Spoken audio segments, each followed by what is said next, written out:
నువ్వు ఒకనాడు శివభక్తితో ఉన్నావు, నీకు కూతురుగా వచ్చా. నీకు ఇవాళ శివభక్తి పోయింది, శివనింద చేశావు, నేను నీ కూతురుగా ఉండను. శివ సతీం, అందుకే సతీదేవి అవతారం.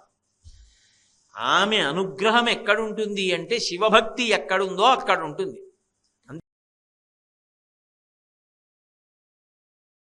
భ్రమరాంబ యొక్క తత్వాన్ని ఆవిష్కరిస్తూ శంకర భగవత్పాదులు అంటారు, షట్తారాంగణ దీపికాం అన్నారు. తార అంటే నక్షత్రం, షట్తారాంగణ, గణము అంటే సమూహం. 6 నక్షత్రముల యొక్క సమూహము ఎలా ప్రకాశిస్తుందో అలా 6 బీజాక్షరముల యొక్క సంపుటిని ప్రకాశింపజేయగలిగినటువంటి అంతర్లీనమైన శక్తి స్వరూపమైన ఓ తల్లి అని కీర్తిస్తున్నారు. షట్తారాంగణ దీపికాం. 6 అక్షరములు కలిసి అమ్మవారికి సంబంధించినటువంటి ఒక గొప్ప మంత్రం ఒకటి ఉన్నది. మనకి సనాతన ధర్మంలో మంత్రమునకు ఎనలేని ప్రాధాన్యత. మననాత్ త్రాయతే ఇది మంత్ర అని. మననము ఎంత చేస్తుంటే ఆ మంత్రము అంత రక్షణ చేస్తుంది అని. అది బీజాక్షరముల యొక్క సంపుటీకరణము చేత ఏర్పడుతుంది. ఆ మంత్రమునకు విస్ఫోటన శక్తి ఉన్న కారణం చేత ఆ మంత్రాన్ని జపం చేస్తే ఏ మంత్రాధిష్టాన దేవతని ఉద్దేశించి ఆ బీజాక్షరముల యొక్క సమూహముగా కూర్చబడినటువంటి మంత్రస్వరూపం ఉంటుందో ఆ అధిష్టాన దేవత యొక్క దర్శనము, ఆమె యొక్క పరిపూర్ణమైనటువంటి అనుగ్రహము సంప్రాప్తిస్తాయి. ఇక్కడ శంకరాచార్యుల వారు అమ్మవారికి సంబంధించినటువంటి ఒక 6 అక్షరములతో కూడుకున్నటువంటి మంత్రం గురించి ప్రస్తావన చేశారు. శ్రీ విద్యోపాసన గురించి కొంత పరిచయం ఉన్నటువంటి వాళ్ళకి పంచదశి అనబడేటటువంటి ఒక గొప్ప మంత్రం గురించి తెలిసి ఉంటుంది. 15 అక్షరాలతో కూడుకున్నటువంటి మంత్రం. మళ్ళీ ఆ మంత్రాన్ని అమ్మవారి యొక్క భౌతికమైనటువంటి రూపానికి న్యాసం చేస్తారు. ఆ న్యాసం చేసినప్పుడు అమ్మవారి శరీరంలో ఒక్కొక్క భాగమునకు ఒక్కొక్క మంత్రము న్యాసం అవుతుంది. ఆ మంత్రంలో 15 అక్షరాలలో 6 అక్షరాలు మధ్యలోకి వస్తాయి. మధ్యలోకి వచ్చినటువంటి 6 అక్షరములతో కూడుకున్నటువంటి మంత్ర సమూహము పంచదశి మహామంత్రము యొక్క మధ్యలోకి వచ్చింది కాబట్టి దాన్ని హాదికూటము అని పిలుస్తారు.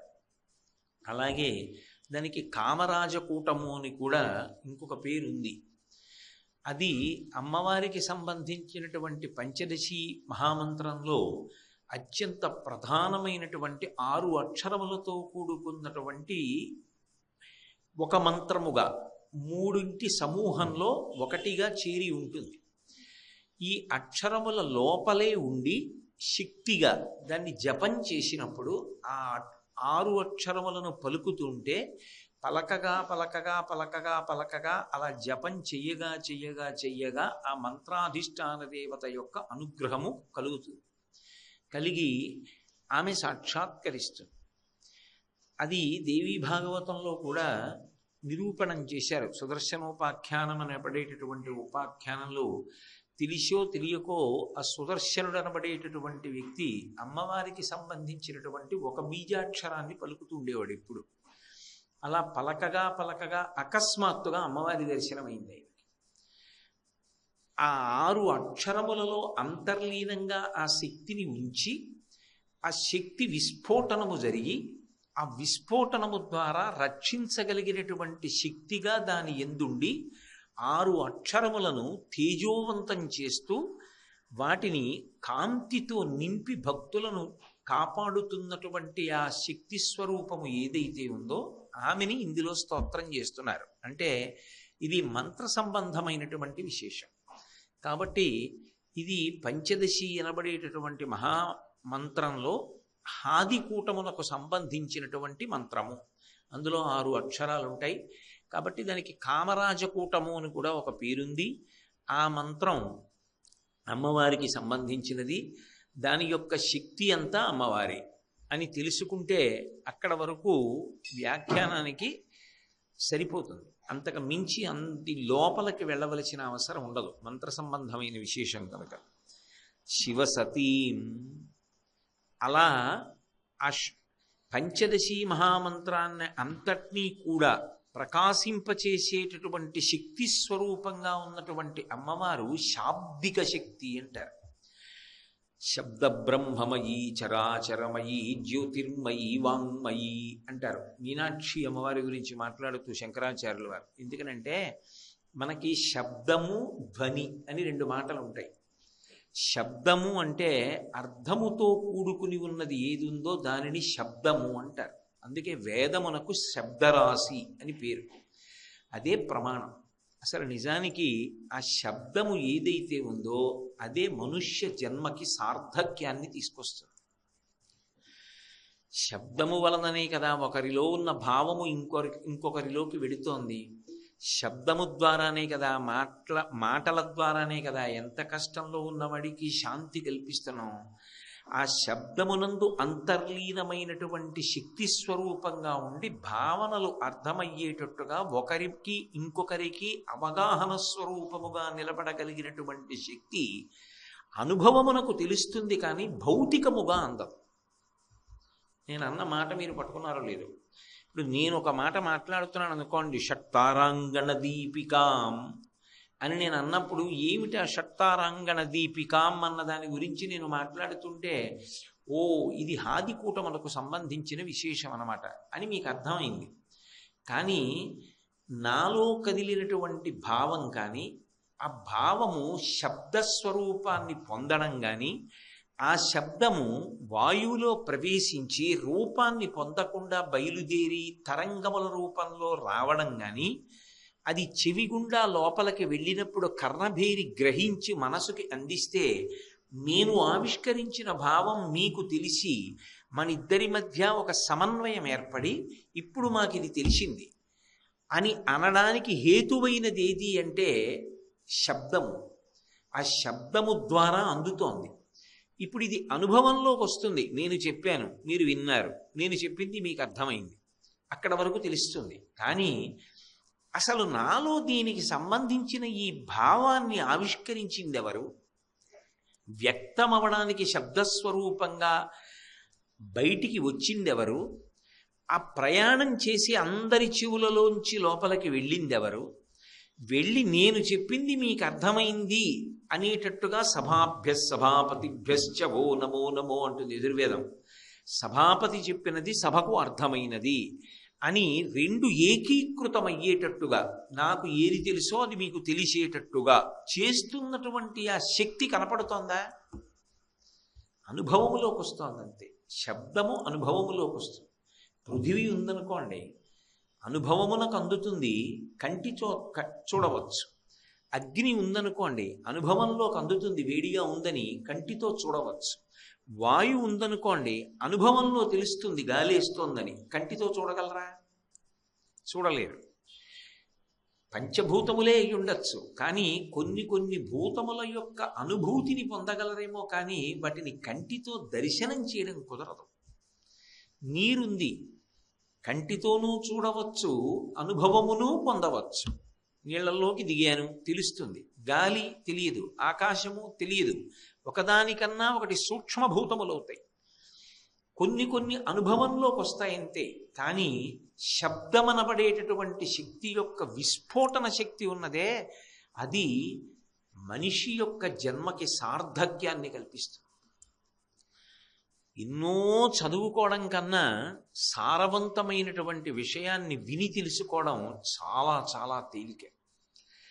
అలా తెలుసుకునేటట్టు చెయ్యగలిగినటువంటి శక్తి ఎవరున్నదో ఆమెకు అంతర్లీనముగా ఒక శక్తి ఉంటుంది. అది అజ్ఞాన దాహకత్వము అంటారు. అంటే ఇప్పటి వరకు నాకు ఇది తెలియదు. షట్తారాంగణ దీపికాం అంటే ఏమిటి? ఏ 6 నక్షత్రముల యొక్క కూటమిని ఆవిడ ప్రకాశింపచేస్తోంది? అన్ని నక్షత్రాలు ఉన్నాయి కదా, ఏ 6 నక్షత్రాలు అని అనిపిస్తుంది. మంత్రమునకు ఉన్న గొప్పతనం ఏమిటంటే, మంత్రాన్ని ఉపదేశం పొందడం ఎంత కష్టమో మంత్రార్థమును తెలుసుకోవడం కూడా అంతే కష్టం. అందుకే శంకరులు అంత గంభీరంగా మాట్లాడారు. షట్తారాంగణ దీపికాం అన్నారు. 6 నక్షత్రముల యొక్క సమూహమును ప్రకాశింపచేస్తోంది. అవి నిజానికి తారాంగణ దీపికాం నక్షత్రములు కావు, అవి 6 అక్షరములు. అక్షరము నక్షత్రము వలె స్వయం ప్రకాశకం. ఈ శబ్దశక్తి ఏదైతే ఉందో అది యథార్థమునకు ప్రమాణమై మనిషి జీవితాన్నంతటినీ కూడా ఒబ్బిడి చేస్తుంది. వేదమును ప్రమాణము అంటారు. ప్రమాణము అంటే దేని బట్టి బతకాలి అంటే వేదము ప్రమాణము. వేదము ఎలా వచ్చింది? శబ్దముగా వచ్చింది. ఈశ్వరుడు మాట్లాడితే వచ్చింది. అపౌరుషేయము, దాన్ని ఎవరు రచించలేదు. కాబట్టి అది ఆయన మాట్లాడితే వచ్చింది. అంటే అసలు ఈ సృష్టిలో ప్రమాణం ఏది? శబ్దము. అటువంటి శబ్దం ఏదున్నదో అది 84 లక్షల జీవరాశులలో మనుష్యునకు తప్ప మిగిలిన ప్రాణులన్నిటికీ కూడా దేనికి పనికొస్తుంది అంటే 2 కారణాలకే పనికొస్తుంది. ఒకటి, ప్రేమతో పిలుస్తున్నాడా భయపెడుతున్నాడా అన్నది తెలుసుకోవడం వరకు మాత్రమే ఉపయోగపడుతుంది శబ్దం. ఎందుకని అంటే నేను హాయ్ అన్నాను అనుకోండి, ఎదురుగుండా ఉన్న జంతువు పారిపోతుంది. అమ్మో వీడు కొట్టేటట్టు ఉన్నాడు, అరుస్తున్నాడు అనుకోండి, దానికి తెలుస్తుంది ఆయనకి మన మీద ప్రీతి లేదు, ఆయన ఆగ్రహంతో ఉన్నాడు, మనం ఎదురుగుండా నిలబడకూడదు అనుకుంటుంది. దా అన్నాను అనుకోండి, అది ఇటు తిరిగి వస్తుంది. ఆ శబ్దానికి దానికి తెలుస్తుంది, ఓహో ఈయన ప్రీతితో మనని ఆహ్వానిస్తున్నాడని వస్తుంది. అక్కడ వరకే. అంతేగాని అది దాటి నేను దాని దగ్గరికి వెళ్ళి షట్తారాంగణ దీపికాం అన్నాను అనుకోండి, అది నన్ను నేను దాన్ని అయోమయంగా చూడాలి. అది దాటి దానికి పనికిరాదు. ఇక దాన్ని అర్థం చేసుకోగలిగిన శక్తి దాని ఎందు ఉన్నా ఒకవేళ జన్మజన్మాంతర సుకృతం చేత దాన్ని సువ్యవస్థితం చేసి ఆవిష్కరించడం కుదరదు. అది పట్టుకుంటోందని తెలియదు. అందుకే సభాప్రవేశం మనుష్యులకే తప్ప అన్యప్రాణులకి ఇవ్వరుగా. కాబట్టి మిగిలినటువంటి విషయాలు వేటినైనా సరే చాలా తేలికగా విని పట్టుకోగలిగినటువంటి శక్తిని అమ్మవారు ఎవరికి ఇచ్చింది అంటే ఒక్క మనుష్య ప్రాణికి ఇచ్చింది. అందున మంత్రమును ఉపదేశం పొంది ఆ మంత్రాన్ని మననం చేస్తే విస్ఫోటనమైనటువంటి శక్తి వలన తరించవచ్చు అనేటటువంటిది నిరూపితమైనటువంటి ప్రమాణం. ఎందరో పెద్దలు అలా తరించిన వాళ్ళు ఉన్నారు, శరీరములు మంత్రపూతం చేసుకున్న వాళ్ళు ఉన్నారు. కాబట్టి షట్తారాంగణ దీపికాం, అది నీ కంటికి కనపడదు కదా, గాలి కనపడనట్టే. అలా శబ్దశక్తిగా ఉండేటటువంటి అమ్మవారు ఒక్కసారి ఒక రూపాన్ని తీసుకుని కనపడితే బాగుండని నీకుందా? శ్రీశైలం వెళ్ళి చూడు, భ్రమరాంబయే ఆ శబ్దశక్తి, ఆమెయే శబ్దశక్తి. అందుకే పైగా శబ్దం అనేటప్పటికీ నాదం. ఆ భ్రమరము నాదం చేస్తుంది, భ్రామరి ఆవిడ. అందుకని ఆవిడ దేవాలయం వెనక ఎప్పుడూ ఆ తుమ్మెద యొక్క నాదము వినపడుతోంది. కాబట్టి షట్తారాంగణ దీపికాం శివసతీం, ఆ శబ్దశక్తి ఉన్నదే అది అజ్ఞానమును కాల్చేసి జ్ఞానమునిస్తోంది. ఇది తెలియదు అన్నది విన్న తర్వాత ఇది తెలిసినది అనిపిస్తోంది. అంటే ఇంతకుముందు తెలియదు అన్నది ఇప్పుడు తెలిసినది అనిపిస్తోంది. అంటే తెలియకపోవడం అజ్ఞానం, ఆ అజ్ఞానమును కాల్చడం శబ్దమునకున్న లక్షణం. అందుకే శబ్దము అగ్నిస్వరూపం. అగ్నిస్వరూపమై అజ్ఞానాన్ని కాల్చేస్తుంది. అలా కాల్చగలిగినటువంటి ఆ అమ్మ ఎవరని నువ్వు అనుకుంటున్నావు? ఆమె ఎవరో కాదు, శివుని యొక్క ఇల్లాలు. అది ఒక కూర్పు, ఒక అమరిక, ఒకదాని తర్వాత ఒకదానికి కొనసాగింపుగా భావన చేయవలసి ఉంటుంది. ఆ తల్లి సాక్షాత్తు శివుని యొక్క ఇల్లాలు. మూకపంచచరి చేస్తూ ఆర్యాశతకంలో మూకశంకరులు ఒక అద్భుత ప్రయోగం చేశారు. ఆయన కామాక్షి పరదేవతను ఉద్దేశించి ఒక పేరు పెట్టి చెప్పకుండా ఆమె ఎవరు అంటే ఆయన అన్నారు ఐశ్వర్యం ఇందుమౌళి అన్నారు. చంద్రరేఖని ధరించినటువంటి చంద్రమౌళి ఉన్నాడే ఆయన ఐశ్వర్యం ఆవిడ అన్నారు. ఎంత గొప్ప మాట! ఆమె శివశక్తి, ఆయన ఐశ్వర్యం అన్నారు. ఆ ఐశ్వర్యం ఉన్నది కాబట్టి ఈయన ఈశ్వరుడు అయ్యాడు. ఎవడు ఐశ్వర్యమును పొంది ఉన్నాడో వాడు ఈశ్వరుడు. అంటే ఐశ్వర్యమును పొంది ఆమె ఈశ్వరి, ఆ ఈశ్వరి తనదైన వాడు కాబట్టి ఈశ్వరుడు అయ్యాడు. ఆ ఈశ్వరి లేకపోతే నిజానికి ఆయన ఈశ్వరుడు గాడు. ఒక ఈశ్వరుడు గాడు, కోటి ఈశ్వరుడు గాడు. ఐశ్వర్యం ఇందుమౌళే, ఎంత పెద్ద ప్రయోగం ముఖశంకరులది. అంటే అసలు నిజానికి ఆయన ఈశ్వరుడు ఎందుకయ్యాడు అంటే ఆమె ఉన్నది కాబట్టి పక్కన, ఆమె పక్కన లేకపోతే ఆయన అసలు ఈశ్వరుడే కాలేడు. అంటే దాని అర్థం ఏమిటి? ఆ శక్తి ఆయన యందు ఉన్నది కాబట్టి. శివశక్త్యాయుక్తో యది భవతి శక్త ప్రభవితుం నచే దేవం దేవో నఖలు కుశల స్పందితుమపి. శంకర భగవత్పాదులు వేసినటువంటి మాటలు బహు గంభీరంగా ఉంటాయి. ఏదో కాళ్ళు చేతులు కదపడం కాదు, స్పందితుమపి. స్పందన కర్మేంద్రియములకు సంబంధించినది కాదు, స్పందన మనసుకి సంబంధించినది. నా మనసు స్పందించిందంటాడు. మనసు స్పందించడం కూడా ఉండదాయా ఆవిడ లేకపోతే? ఆవిడతో కలిసి ఉన్నప్పుడే ఆయన మనసు కూడా స్పందిస్తుంది. అంటే ఆమె ఆయనలోకి వెళ్ళిపోయి ఆయనలోనే ఉనికిని పొంది ఉండిపోయింది అనుకోండి, అప్పుడు ఆయన ఇక బాహ్యముతో సంబంధమును పెట్టుకోడు. తనలో తాను రమిస్తూ ఒక్కడుగా ఉండిపోతాడు, నిష్ప్రపంచమైపోతుంది. అప్పుడు మహాప్రళయమును చేసి సమస్త భూతములను తనలోకి తీసేసుకుని ఏ ఇచ్ఛ లేనివాడై ఉండిపోతాడు. అందుకే సౌందర్యలహరి చేస్తూ శంకరాచార్యులు వారు ఎవరు ఆ కామాక్షి, ఎవరు ఆ పార్వతి అంటే ఒక అద్భుతమైన మాట అన్నారు. క్వణత్ కాంచీదామాకరికలభ కుంభస్తననత పరిక్షీణామధ్యే పరిణత శరచంద్రవదన ధనుర్బాణం పాశం శృణిమపి తథానాకరతలై పురస్తాదస్తాం నః పురమహితురహో పురుషికా అన్నారు. నేనున్నాననుకోండి, గాఢ నిద్రలో ఉన్నాననుకోండి, నేను అన్న భావన ఉండదు. నాకు తెలివి వచ్చిందనుకోండి, నా మొదటి భావన ఏదంటే నేను అన్న భావన ఒకటి వస్తుంది. నేను ఏం చేయాలి ఇవాళ? నేను వస్తే నాది బోల్డ్ అని వస్తాయి. ఇవాళ నేను చేయవలసినవి ఏమున్నాయి? అక్కడ ఆ పని చేయాలి, ఈ పని చేయాలి, సాయంకాలం ఇక్కడికి వెళ్ళాలి, పొద్దున్న ఇక్కడికి వెళ్ళాలి, మధ్యాహ్నం ఇక్కడికి వెళ్ళాలి. ఒక్క నేనుని ఆశ్రయించి ఇవన్నీ ఉంటాయి. అసలు శివుని యొక్క నేను అన్న భావనయే ఆమె. ఆ భావన రూపుదాల్చి ఎదురుగుండా మాకు నిలబడుగాక. పురస్తాదస్తాం నః, నః అంటే మాకు ఒక్కడికి కాదు, పురస్తాదస్తాం నః పురమధితురహో పురుషికా. ఆ పరమశివుని యొక్క ఇల్లాలైనటువంటి ఆ తల్లి ఉన్నదే, ఆమె మా ముందు ఒక రూపమును దాల్చి నిలబడుగాక. శివసతీ. శివసతీ అన్న మాట వేయడానికి ఆ ప్రధానమైన లక్షణం ఏమిటంటే శబ్దము మంగళప్రదం.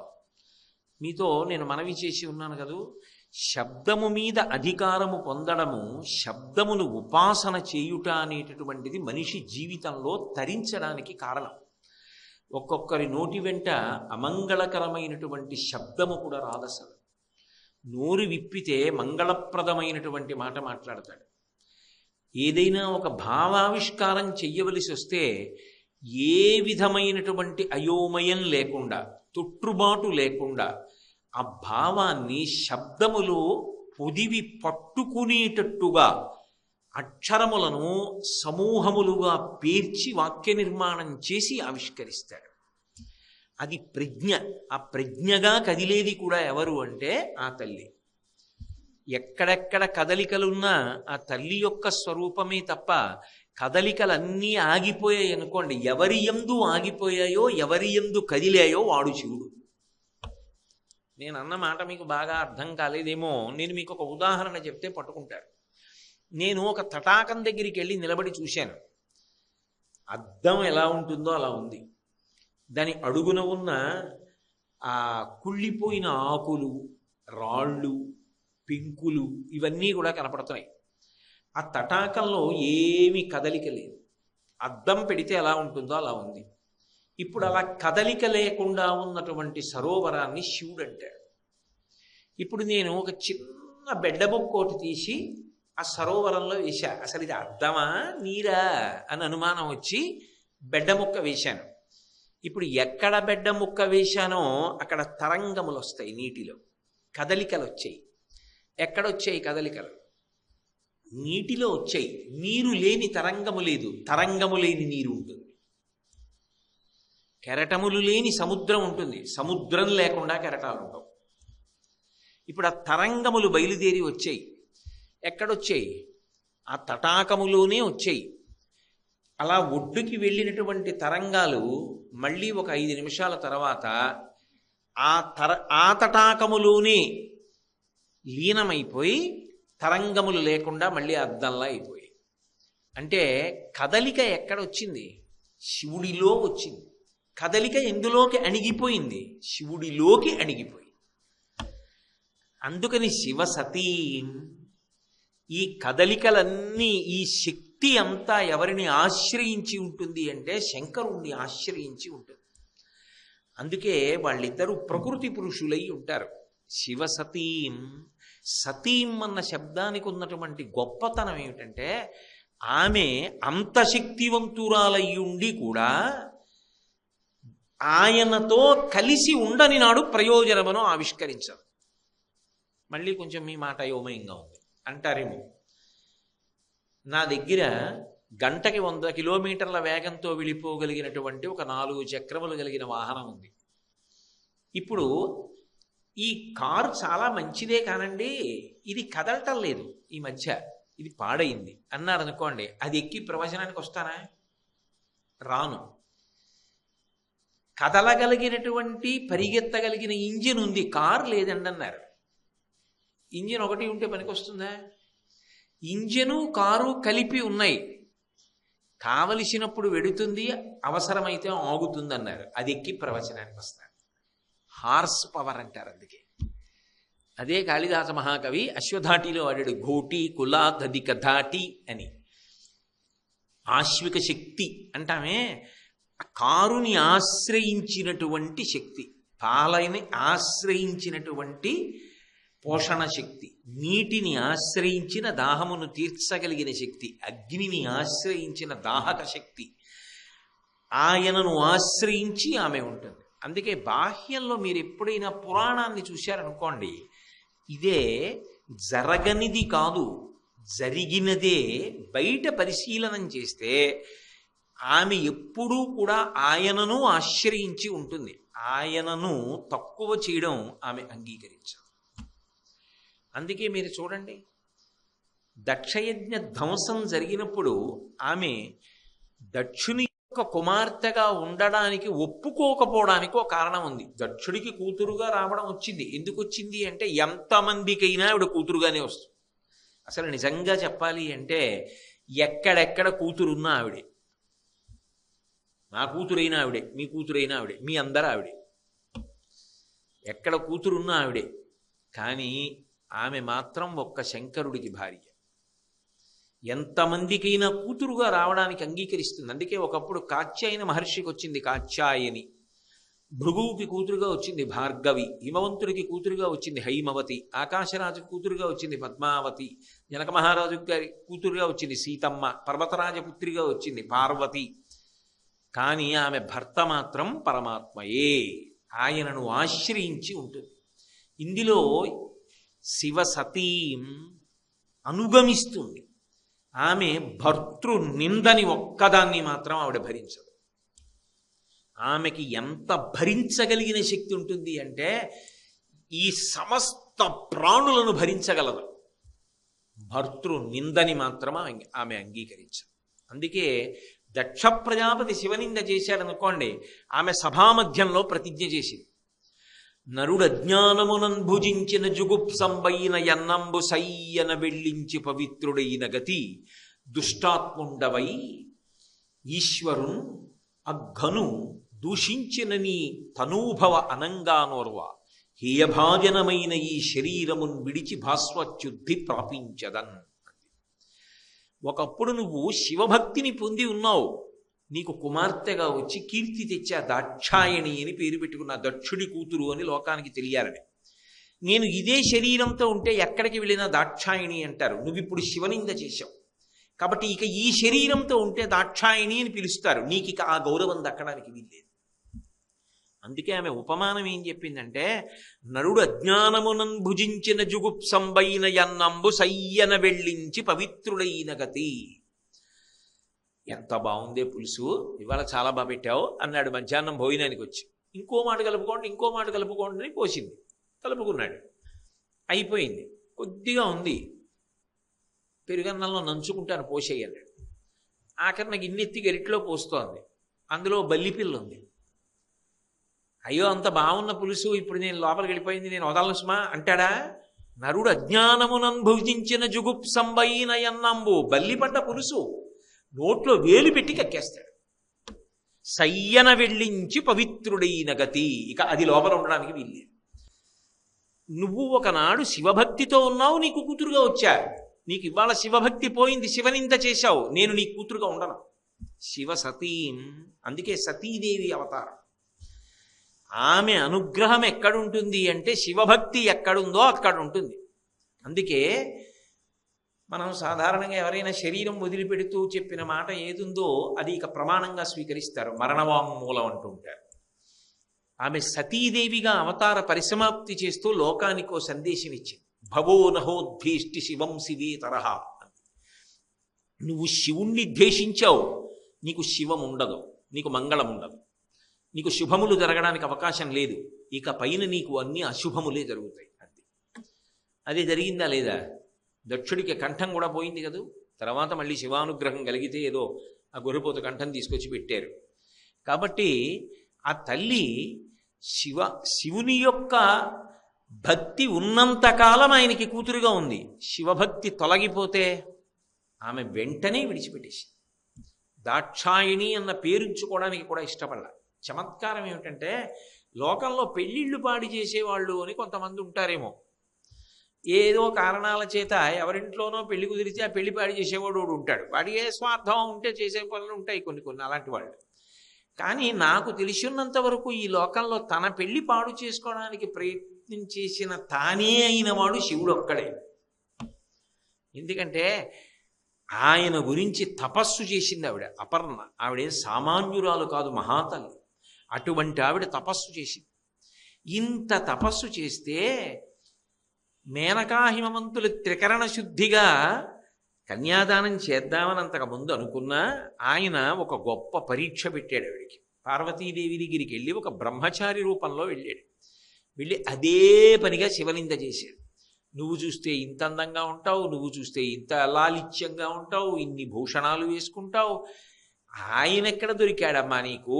ఆయనేమో నువ్వు పెళ్ళవగానే గృహప్రవేశం శ్మశానంలో చెయ్యాలి, రుద్రభూమిలో ఉంటాడు, ఒంటి నిండా పాములేసి కూర్చుంటాడు. ఎక్కడైనా భార్యాభర్తలు అన్న తర్వాత కొత్తగా పెళ్లి చేస్తే సంతోషంగా ఆలింగన సుఖం అనుభవిస్తారు. ఎలా ఆలింగనం చేసుకుంటావు? ఒంటి నిండా పాములు ఉన్నవాడిని. ఎందుకొచ్చింది? ఆయన గురించి తపస్సు కూడా ఏమిటి అని చెప్పినవాడు శంకరుడే. అది విచిత్రం. బ్రహ్మచారి రూపంలో వచ్చి తన పెళ్లి తానే పాడు చేసుకునే ప్రయత్నం చేశాడు.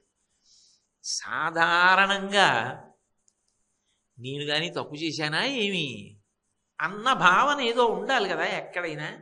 ఏమిటి అలా అంటాడు అనాలి కదా. ఆవిడ అలా అనలేదు, అంత సాత్వికంగా ఏం మాట్లాడలేదు ఆవిడ చెలికెత్తెళ్ళందరినీ పిలిచి శివమహాపురాణంలో వీరభద్ర విజయం అని పోతన గారు చేశారు. అద్భుతమైనటువంటి స్థాయిలో ఆ పార్వతీ కళ్యాణాన్నంతటిని ఆయన తెలుగులో రచన చేశారు. అందులో పార్వతీదేవి తన చెలికెత్తెల్ని పిలిచి ఒక మాట అంటుంది. వీడు అసలు ఎక్కడి నుంచి వచ్చాడు? వీడట బ్రహ్మచారియట, వీనుల పెట్టగరాని మాటలే అడుచునున్నవాడు, నమశివాయయుండడగరాదు, వీని దుర్మార్గుని పండ్లోడగవేసి ద్రుబ్బుడని ఉగ్రత పల్కిన కాంతలందరూ అన్నాడు. ఎవడు వీడు? బ్రహ్మచారే. నమశివాయ ఈ మాట తప్ప ఇంకొక మాట వినకూడదు. వీడెవరు శివనింద చేస్తున్నాడు? వీడు బ్రహ్మచారా పైగాను. కాబట్టి పండ్లోడగ వేసి ద్రుబ్బుడని ఉగ్రత పల్కిన మహాకోపంతో చెలికెత్తెల్ని పిలిచి పళ్ళు ఊడిపోయేటట్టు కొట్టి వీటి ఆతలకు లాగేయండి. ఏం మామూలు సత్కారం కాదు. ఆ చుట్టూ ఉన్న చెలికెత్తెలందరూ ఈ బ్రహ్మచారి మీద పడ్డారు, కొట్టి అవతలకి లాగేస్తామని. అప్పుడు ఆయన శంకరుడుగా ప్రత్యక్షం అయితే ఆవిడ సిగ్గుపడి. అంటే ఆవిడ భర్తయే వచ్చి ఏదో సరదాకి తనని తాను నింద చేసుకున్న ఆవిడ ఒప్పుకోదు. అందుకేగా గౌరి అయింది. ఆవిడ పోనీ ఏదో శంకరుణ్ణి నింద చేస్తే కాదు, ఎక్కడైనా ఆవిడకి చిన్న అనుమానం వచ్చిందనుకోండి, ఈయన నన్ను తనకి తగిన దానిని కాను అనుకుంటున్నాడా ఏమి అన్న అనుమానం వచ్చిందనుకోండి, ఆవిడ భరించదు.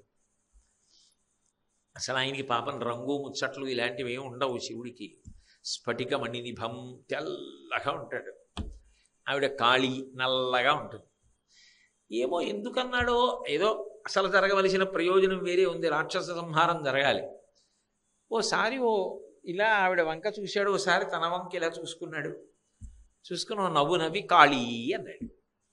ఆ మాట రోజు పిలిచినట్టు అనిపించలేదు ఆవిడికి. తన వంక చూసుకున్నాడు, ఆవిడ వంక చూశాడు. తెల్లగా ఉన్నా నల్లగా ఉంది పిల్లని, నల్ల పిల్ల అనకుండా కాళీ అన్నాడా అని, తెలుపుగా ఉన్నానని మీకు తగిన దానని కానన్న భావన మీకు ఏమైనా కలిగిందా అని ఉత్తర క్షణం ఆమె ఆ తొడుగు వదిలేసింది. అదే కౌశికీ రూపాన్ని పొందింది. తర్వాత విద్యాపర్వతం మీద రాక్షస సంహారం చేసింది. అది అసలు ప్రయోజనం, అందుకు చేశాడు శివుడు.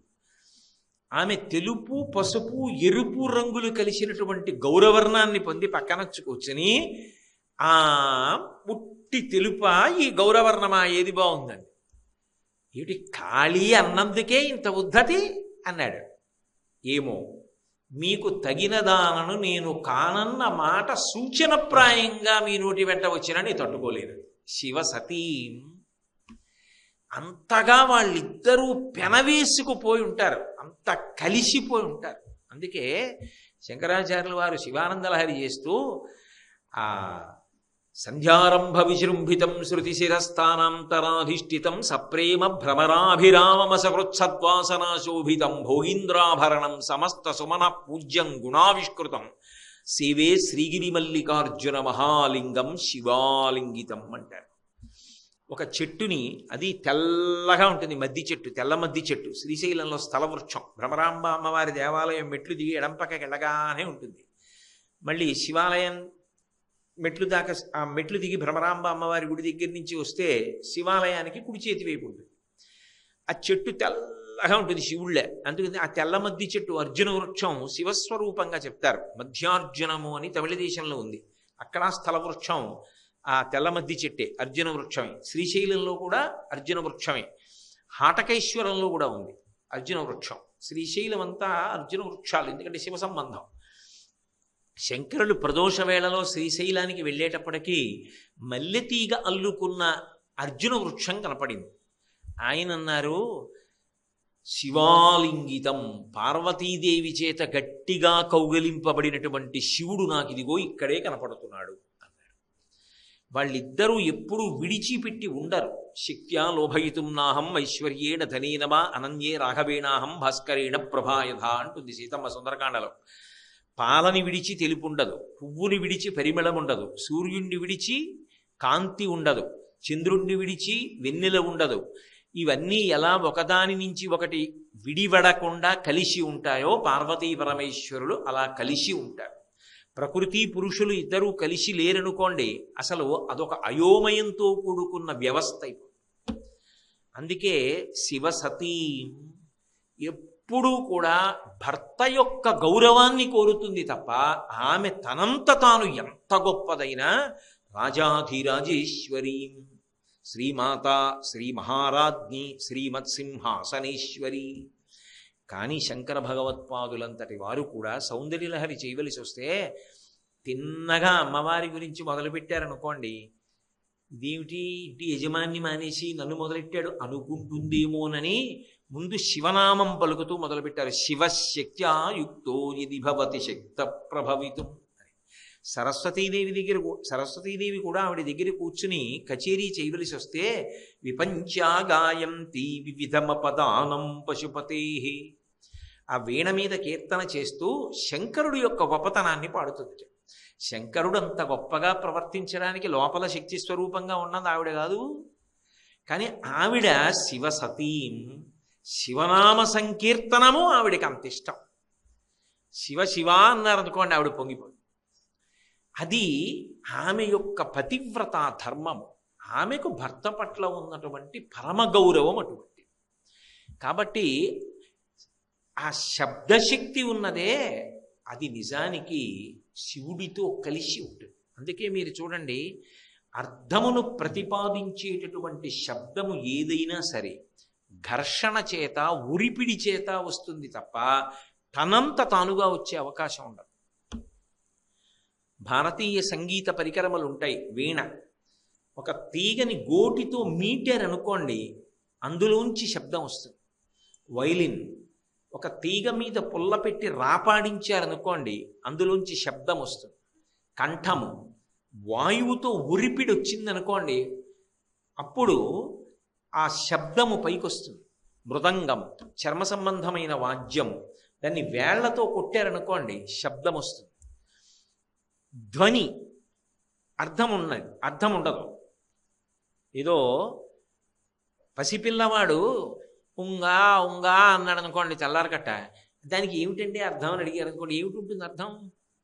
దానికి ఏం అర్థం ఉండదు. నా మనవడు ఉంగా అంటున్నాడని సంతోషించాలి అంతే. అంతేగాని ఉంగాకు అర్థం ఏమి అంటే అదేం ఉండదు. అలాగా అంటే అర్థము ఉండకపోయినా వచ్చిన శబ్దం ఏది ఉన్నదో దానిని ధ్వని అంటారు.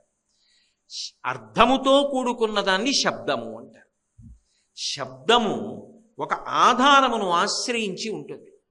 అది ఏదో ఒక ఘర్షణ పొందిందనుకోండి అభివ్యక్తము. మృదంగం ఉందనుకోండి, చర్మ సంబంధమైన వాద్యం, దాన్ని అలా వేదిక మీద పెట్టారనుకోండి తనంత తాను మోగదు. ఒకడొచ్చి వేళ్లతో కొట్టాడనుకోండి మోగుతుంది. అంటే ఘర్షణ కావాలి. శబ్దశక్తి ఎప్పుడూ కూడా ఆశ్రయించి ఉంటుంది ఇంకొక దాన్ని. అది ఉరిపిడి చేత పైకొస్తుంది. ప్రకృతి పురుషులు ఎలా ఉంటారో శబ్దము కూడా అంతే. శబ్ద బ్రహ్మమయీ చరాచరమయీ జ్యోతిర్మయీ వాంగ్మయీ. అయితే చాలా గొప్ప విషయం ఏమిటంటే ఈ శబ్దము చివర లయం ఎక్కడైపోతుంది అంటే, ఎక్కడ నుంచి శబ్దములు ఉత్పన్నమవుతాయో అక్కడికి వెళ్ళిపోయి లయమైపోతుంది. దాన్ని నాదోపాసన అంటారు. నాదోపాసనము అన్న మాటకి సంగీతంలో గొప్పతనం ఎక్కడొస్తుందంటే అక్కడ ఇక పాట ఉండదు.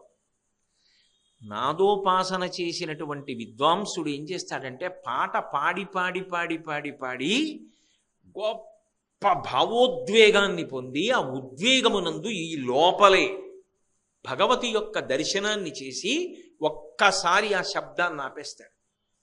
ఆపేసి శబ్దములన్నీ ఎక్కడ ప్రారంభమవుతున్నాయో ఆ స్థానమునందు తాను లయమై నిలబడతాడు. అది నాదోపాసన. ఆ నాదము భ్రామరీ నాదము. కాబట్టి ఆ తల్లి బాహ్యమునందు చూశారా మహాపతివ్రత, శివుణ్ణి విడిచిపెట్టి ఉండదు.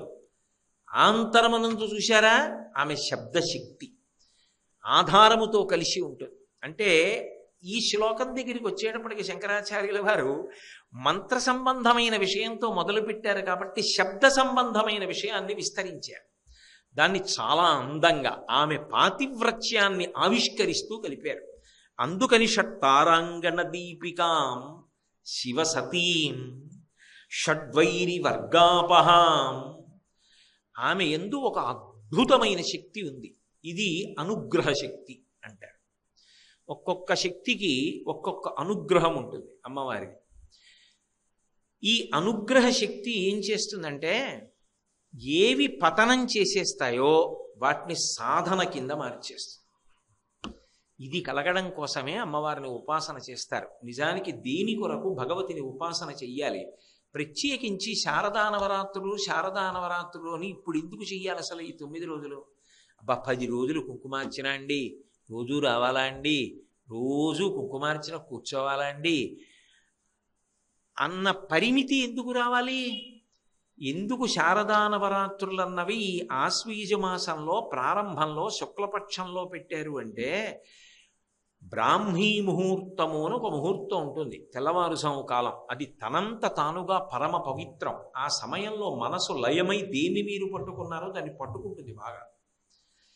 ఈ సంవత్సరాన్నంతటినీ కలిపి ఒక రోజుగా మీరు పరిగణన చేస్తే ఈ శారదా నవరాత్రులు వచ్చినటువంటి ఆశ్వీజ మాసానికి సంబంధించినటువంటి మొట్టమొదటి 9 రోజులు బ్రాహ్మీ ముహూర్తంతో సమానం. ఒక సంవత్సరాన్ని రోజుగా పరిగణిస్తే ఇది అమ్మవారి ఉపాసనతో ప్రారంభం కావాలి. అందుకే మీరు ఒక చమత్కారం చూడండి. అసలు నెలలు చెప్పినప్పుడు మొదటి నెల ఏది? చైత్రము, వైశాఖము, జ్యేష్ఠము, ఆషాఢము, శ్రావణము అని కదా చెప్తాం. నక్షత్రాలు చెప్పారనుకోండి, మొదటి నక్షత్రం ఏది? అశ్విని.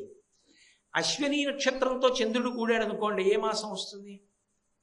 ఆశ్వీజ మాసం వస్తుంది.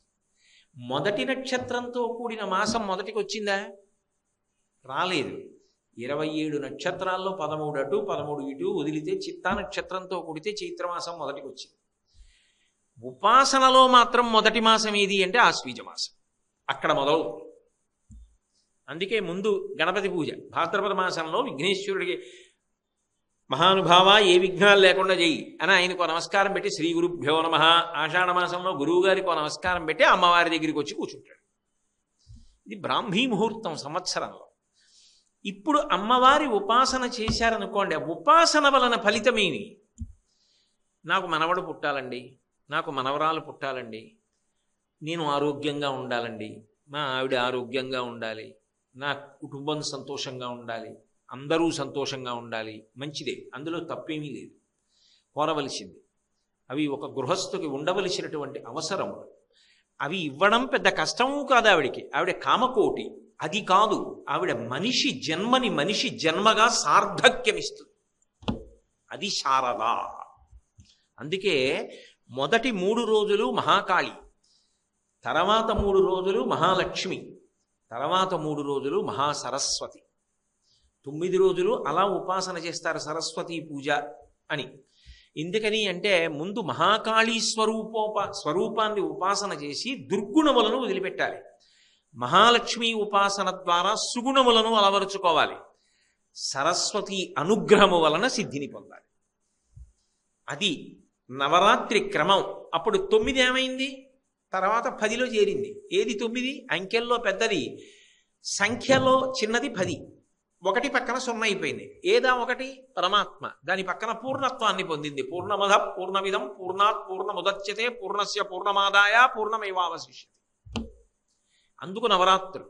రాత్రి ఏం చేస్తాం? పడుకుంటాం అప్పుడు ఇప్పుడు కూడా. మరి రాత్రులు ఏమిటి? రాత్రి అంటే చీకటి. చీకటిలో ఉన్న వస్తువు ఉన్నట్టుగా కనిపించదు, దాని వలన భయం. యథార్థమైన ఆత్మ తెలియకపోవడం వల్ల భయం.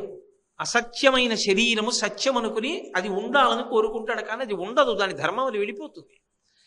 అందుకని భయం. అది పోవాలి అంటే, చీకటి పోయి వెలుతురు రావాలి అంటే, ఆ జ్ఞానము కలగాలి అంటే నవరాత్రులు ఉపాసన చెయ్యి. ఈ నవరాత్రులు ఉపాసన చేస్తే దేవి అనుగ్రహ శక్తి ఎలా వస్తుంది, భ్రమరాంబ ఎలా అనుగ్రహిస్తుంది, అది చెప్తున్నారు శంకరాచార్యులు వారు ఇక్కడ. అది ఆయన అంటారు, షడ్వైరి వర్గాపహాం, 6 శత్రువుల యొక్క సమూహమును తొలగిస్తుంది. మీరు బాగా పట్టుకోవాలి. ఎవరు ఆ 6 శత్రువులు? తొలగిస్తే ఏం చేయాలి? దాని స్థానంలో ఇంకొకటి పట్టుకొచ్చి పెట్టేసి దీన్ని తీసేయాలి అక్కడి నుంచి. కామ క్రోధ లోభ మద మోహ మాత్సర్యములు, ఈ 6 శత్రువులు. ఈ 6 శత్రువులు ఎవరికి శత్రువులు అంటే నిజానికి జీవుడికి శత్రువులు. వాడు అధపతనం అయిపోవడానికి 6 కారణం అవుతాయి. ఇవ్వాలంటే ఈ శరీరంలో ఉన్నాడు, వచ్చే జన్మలలో వాడు సర్వనాశనం అయిపోయేటట్టుగా చెయ్యగలిగిన వాళ్ళు ఎవరంటే సమస్త పాపములకు మూలమైన వాళ్ళు ఈ 6. వాళ్ళు ఎక్కడి నుంచో బయట నుంచి రారు. కామక్రోధశ్చ లోభశ్చ దేహే తిష్టంతి తస్కరాహ జ్ఞానరత్నాపహారాయ తస్మాత్ జాగ్రత్త జాగ్రత్త. ఇక్కడే కూర్చుని ఉంటారు. అమ్మవారు ఏం చేస్తుంది? ఉపాసన చేస్తే, ఆవిడ్ని స్మరిస్తే, భక్తితో ఆమె మ్రోల నిలబడి నమస్కారం చేస్తే ఈ షడ్వైరి వర్గాపహాం వీటిని తీసేస్తుంది. ఎలా తీస్తుంది అంటే, ఎలా తీసేసుకోవాలో తెలిసేట్టు చేస్తుంది. అంతే చమత్కారం. అందుకే ఎప్పుడూ కూడా పూజంతా అయిన తర్వాత ఏం చెప్తారంటే ప్రచోదయాత్. ఏ లఘు గాయత్రి చెప్పండి, చివర ప్రచోదయాత్ ప్రచోదయాత్ తన్న రుద్ర ప్రచోదయాత్ తన్నో రుద్ర ఏదో దుర్గ ప్రచోదయాత్, ఏదో ఏ దేవతా స్వరూపాన్ని పూజ చేస్తే అది చెప్పి ప్రచోదయాత్, మా బుద్ధులను ప్రేరేపించుగాక. బుద్ధి యందు ప్రేరణ శక్తిగా నిలబడుతుంది. యాదేవి సర్వభూతేషు బుద్ధి రూపేణ సంస్థిత నమస్తస్యై నమస్తస్యై నమస్తస్యై నమో నమః. బుద్ధి ప్రచోదనం అవుతుంది. అయితే ఏమవుతుంది? దీని వలన ఏం పాడవుతున్నాడో తెలుసుకుంటున్నాడు, దీని వలన ఎలా బయటికి రావాలో తెలుసుకుంటాడు. అది అప్పటి వరకు తెలియక మగ్గిపోతాడు. మీకు నేను ఉదాహరణ చూపించాలి అంటే, షడ్వైరి వర్గాపహాం కదా. షడ్వైరులలో అంటే 6 శత్రువులలో మొదటి శత్రువు ఎవరో? కామము. కామము అనేటటువంటిది ఎందుకు పాడు చేసేయగలిగినటువంటిది అయి ఉంటుంది అంటే, అదొకసారి పుట్టిందనుకోండి, ఎక్కడ పుట్టాలంటే మనసులో పుట్టాలి. అదొకసారి పుట్టిందనుకోండి, పుట్టిన తరువాత అది గిర గిర గిర గిర తిప్పుతుంది. ఆ తిప్పిందనుకోండి, ఉత్తర క్షణంలో యువతల వాడిని గడ్డిపరకం చేస్తుంది, తేల్చేస్తుంది అంతే. ఇప్పుడు మీకు బాగా అర్థం అవ్వాలి అంటే, అర్థం అవ్వలేదని కాదు నా ఉద్దేశ్యం, ఓ విశాలమైన పాత్రలో నీళ్లు పోసాను అనుకోండి, అవి అలా హాయిగా ఉన్నాయి. నేను ఎళ్ళో పుల్లముక్క కట్టుకుని అదే పనిగా తిప్పాను అనుకోండి, ఇప్పుడు అవి ఎంత వేగంగా తిరుగుతాయంటే మధ్యలో సిడుగుండం లాంటిది కూడా వస్తుంది. అప్పుడు దాంట్లో ఆకు పడేయండి, దాని వేగం దీనికి అంటుకుని అది కూడా గిరగిరగిరగిరగిర తిరుగుతుంది. మనసు యందు రజోగుణ ప్రకోపము బయలుదేరి దేనినో పొందాలన్న కోరిక ముందు సంకల్పంగా వస్తుంది. పాదునిపించినట్టు నిరంతర స్మరణము వలన అది పొందాలి, అది పొందాలి, అది పొందాలి, అది పొందాలి, అదే కలగా కూడా వస్తుంది. అప్పుడు అది ఏమవుతుందంటే దాన్ని పొందాలన్న ఆర్తి తీవ్రమైన కోరిక అవుతుంది. ఒక్కొక్కసారి ఆ కోరిక కోసం ఏం చేస్తాడంటే, అది మనకు అవసరమా అవసరం కాదా అన్నది వదిలిపెడతాడు. అవసరం అనుకోండి, తప్పు లేదు. నేను గృహస్థాశ్రమంలోకి వెళ్ళాలి, తప్పేం లేదు. నాకు ఓ కొడుకు పుట్టాలి, తప్పేం లేదు. నాకు ఓ కూతురు పుట్టాలి, తప్పు లేదు. నాకు మనవలు పుట్టాలి, తప్పు లేదు. నాకు ఇల్లు ఉండాలి, తప్పు లేదు. నేను ఆరోగ్యంగా ఉండాలి, తప్పు లేదు. నేను అమెరికా అధ్యక్షుడిని అవ్వాలి, ఎందుకు? అది తిప్పడం. ఆ తిప్పు అదే భాగవతంలో సుడిగాలి రూపంలో వచ్చాడు రాక్షసుడు అని చెప్తారే, అదే. అందులో గడ్డిపరకలా తేలిపోయింది. తృణావర్తుడు, తృణము అంటే గడ్డిపరకన చేసి తిప్పేస్తుంది సుమాని, అలా తీసుకుపోతుంది పైకి. అది ఏం చేసింది, శనికృష్ణుడిని కూడా ఎత్తుకుపోయింది. ఆయన కావాలని ఏడిచేవాడు ఉంటే వాడిని చంపి ఆయన వస్తాడు. ఆయన కావాలని ఏడిచింది యశోద, అందుకని ఆయన ఏం చేశాడు, వాడిని పట్టుకు చంపేసి మళ్ళీ తాను తనంతగా యశోదకి దక్కాడు. ఆయన కావాలని లోపల ఆర్తి ఉంటే తృణావర్తుడు మరణిస్తాడు, మనం బ్రతుకుతాం. కామము ఎప్పుడు పట్టుకుంటుందో ఎవ్వరికీ తెలియదు. ఏదో చిన్న సంకల్పంగా వస్తుంది, అది సత్సంకల్పం అనుకోండి, మంచి గొడవ లేదు. నేను బాగా సంగీతం నేర్చుకోవాలి అనో పట్టుదల వచ్చింది అనుకోండి, మంచిది. నేను ఏది ఏమైనా సరే భ్రమరాంబాష్టకం కాగితం లేకుండా చదవాలన్నాను అనుకోండి, మంచిది. కానీ అక్కర్లేని విషయాల వైపుకి వెళ్ళిపోయింది అనుకోండి, అది తిప్పేస్తుంది. అలా తిప్పేయడం మొదలెట్టింది అనుకోండి, ఆయన ఏం చేస్తూ ఉంటాడు రా అంటే, అగ్నిని ఆర్పడానికి నెయ్యి పోస్తూ ఉంటాడు. ఎదురుగుండా అగ్ని రగులుతోంది అనుకోండి, అక్కడ నీటి జాడి ఉంది, ఆ నెయ్యి వేడికి కరిగిపోయింది. తెలియక పిల్లాడు ఏం చేశాడు, నీళ్ళలాగే ఉంది కదా అని పట్టుకెళ్ళి అగ్నిలో పోశాడు, భగ్గున మండుతుంది. అగ్నిలో నెయ్యిని పోస్తే అగ్ని మరింత రగిలినట్టు, మనసులోకి వచ్చిన ప్రతి కోరికని తీర్చుకునే ప్రయత్నం చేస్తే కొత్త కోరికలు పుట్టి తిప్పుతూనే ఉంటాయి. ఈలోగా ఆయుర్దాయం అయిపోతుంది, హీనోపాధుల్లోకి వెళ్ళిపోతాడు. అందుకే ఎక్కడో అక్కడ తృప్తి. అవసరమన్నది ఎప్పుడైనా ఉండొచ్చు, దాన్ని ఎవరు కోరిక అనరు. అసలు అవసరమన్నది ఉండవలసింది, తప్పేం లేదు. అందులో అడగడం కూడా తప్పు కాదు.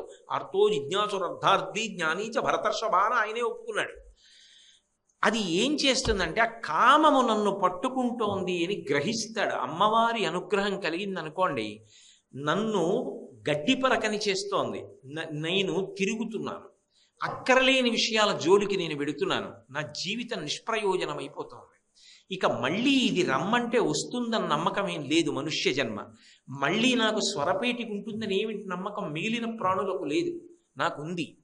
కాబట్టి నేను సద్వినియోగం చేసుకోవాలి. అప్పుడు ఏం చేస్తాడంటే, ఈ కామాన్ని గెలవాలి అనుకున్నవాడు భగవద్ధ్యానమునందు ప్రవేశిస్తాడు. అది ఈశ్వరుడికి సంబంధించినవి ఏవో వింటూ ఉండడం, ఆయనని ధ్యానం చేస్తూ ఉండడం, ఆయన గురించి ఆలోచన చేస్తూ ఉండడం, అది ఉపాసన, దగ్గరగా ఉండడం. అప్పుడు ఒకటి తీరలేదు, ఏమో ఈశ్వరుడు ఎందుకు ఇవ్వలేదు, వాంఛితార్థ ప్రదాయిని, ఆ కోరిక నాకు తీరితే ప్రమాదమేమో, అందుకే తీర్చలేదేమో అమ్మ, వదిలేస్తాడు. అది తీరింది, ఓ నేను అర్హుడను అనమాట, ఇచ్చింది. ఇప్పుడు ఇవ్వకూడదేమో, అందుకు ఇవ్వలేదు. ఎప్పుడు ఇవ్వాలో ఆవిడికి తెలీదా? ఇప్పుడు ఇవ్వలేదని నేను ఆవిడ్ని నింద చేయడం ఏంటి, నేను అందుకు నింద చేయనంటాడు. అది భగవద్ధ్యానం ఏం చేస్తుందంటే శాంతికారకం, కామము ఉద్వేగకారకం, దానికి విరుగుడిది. అది అమ్మవారు మనసులో తట్టేటట్టు చేస్తుంది. ధియో యోన ప్రచోదయాత్, బుద్ధిని ప్రేరేపణ చేసి విడుదల చేయించడానికి ఏం చేస్తుందంటే, వాడు భగవద్భక్తి ఎందు ఊంచుకుంటాడు. ఓ కష్టం వచ్చిందనుకోండి, చిన్న కష్టం, విచలితుడైపోయేవాడు పూర్వం. ఇప్పుడు ఒక కష్టం వచ్చిందనుకోండి, ఎంతమంది కష్టాలు పడలేదండి. కాలోహి దురతిక్రమ, సీతమ్మ పడ్డ కష్టాలు కన్నా నీ పడిన కష్టాలు పెద్ద కష్టమా ఏమిటి అంటాడు తప్ప, కష్టానికి కుంగిపోడు, ఏదైనా కలిసి వచ్చిందని పొంగిపోడు. తుల్య నిందాస్తుతిర్మౌని సంతుష్టో ఏనకేనచిత్ తనికేత స్థిరమతి భక్తిమాన్ మే ప్రియో నరః అన్నట్టు ప్రశాంతంగా ఉంటాడు. ఇప్పుడు కామము కదిపేస్తే ప్రశాంతత అలా ఉండేటట్టుగా చేస్తుంది. అలా చెయ్యగలిగినది ఏది? రాటుని పోటుని తట్టుకుని ప్రశాంతత పొందేటట్టు చెయ్యగలిగినది భగవద్భక్తి. అందుకే కామము, భక్తి. భక్తి అంటే ప్రేమ. ప్రేమ యొక్క వేరొక పేరే భక్తి. భగవంతుని యందు ప్రేమ భక్తి. కామమునకు ప్రేమకి పెద్ద భేదం ఒకటి ఉంటుంది. కామం ఏం చేస్తుందంటే పాషాణం చేస్తుంది మనిషిని. ఇటక తయారు చేసినప్పుడు చూడండి, మామూలుగా అగ్నిలో కాల్చడం కాదు, ఊకలో కాలుస్తారు. తుషాగ్ని అని అలా రగులుతూనే ఉంటుంది, గట్టిగా అవుతుంది. మెత్తటి మట్టి గట్టి ఇటకలా తయారవుతుంది. భగవద్భక్తి ఏం చేస్తుందంటే ఇటక లాంటి వాణ్ణి మెత్తగా కరిగిపోయేటట్టు చేస్తుంది. అందుకే భగవద్భక్తి ఎందు ఏమవుతాడంటే ఎవరి కొరకు బయలుదేరాడో వాడి ఎందు లీనమైపోతాడు. ఓ ఉప్పు బొమ్మ ఒకటి, ఉప్పు బొమ్మ అంటే ఎక్కడి నుంచి రావాలి? సముద్రంలోంచి ఉప్పు వచ్చింది, ఆ ఉప్పుతో ఓ బొమ్మ వచ్చింది. ఆ బొమ్మ అంది, దానికి ఎవడో ప్రాణప్రతిష్ఠ చేశాడు, మండాసురుడికి చేసినట్టు. ఆ ఉప్పు బొమ్మ అంది, నేను సముద్రపు లోతు కనిపెట్టాలి, అది మా అమ్మ ఒడి కదా అంది. కనిపెట్టు, ఎవరొద్దన్నారు? ఆ ఉప్పు బొమ్మ సముద్రం అడుక్కి వెళ్ళడం మొదలెట్టింది. సముద్రం అడుక్కి వెళ్ళడానికి ప్రయత్నించిన ఉప్పు బొమ్మ సముద్రం అడుక్కెళ్ళి లోతు కనిపెట్టి పైకి వచ్చేస్తుందా? మధ్యలోనే సముద్రంలో కలిసిపోతుంది. ఇక ఉప్పు బొమ్మ లేదు, ఉప్పు నీటిలో కలిసిపోయింది. అలా భక్తి ఏం చేస్తుందంటే చివరికి భగవంతుని యందు ఐక్యం అయిపోయేట్టు చేస్తుంది. కామము పాషాణం చేసేస్తుంది. అది రెండిటికి భేదం. అందుకే భక్తి యందు పరమ చిత్తశాంతి.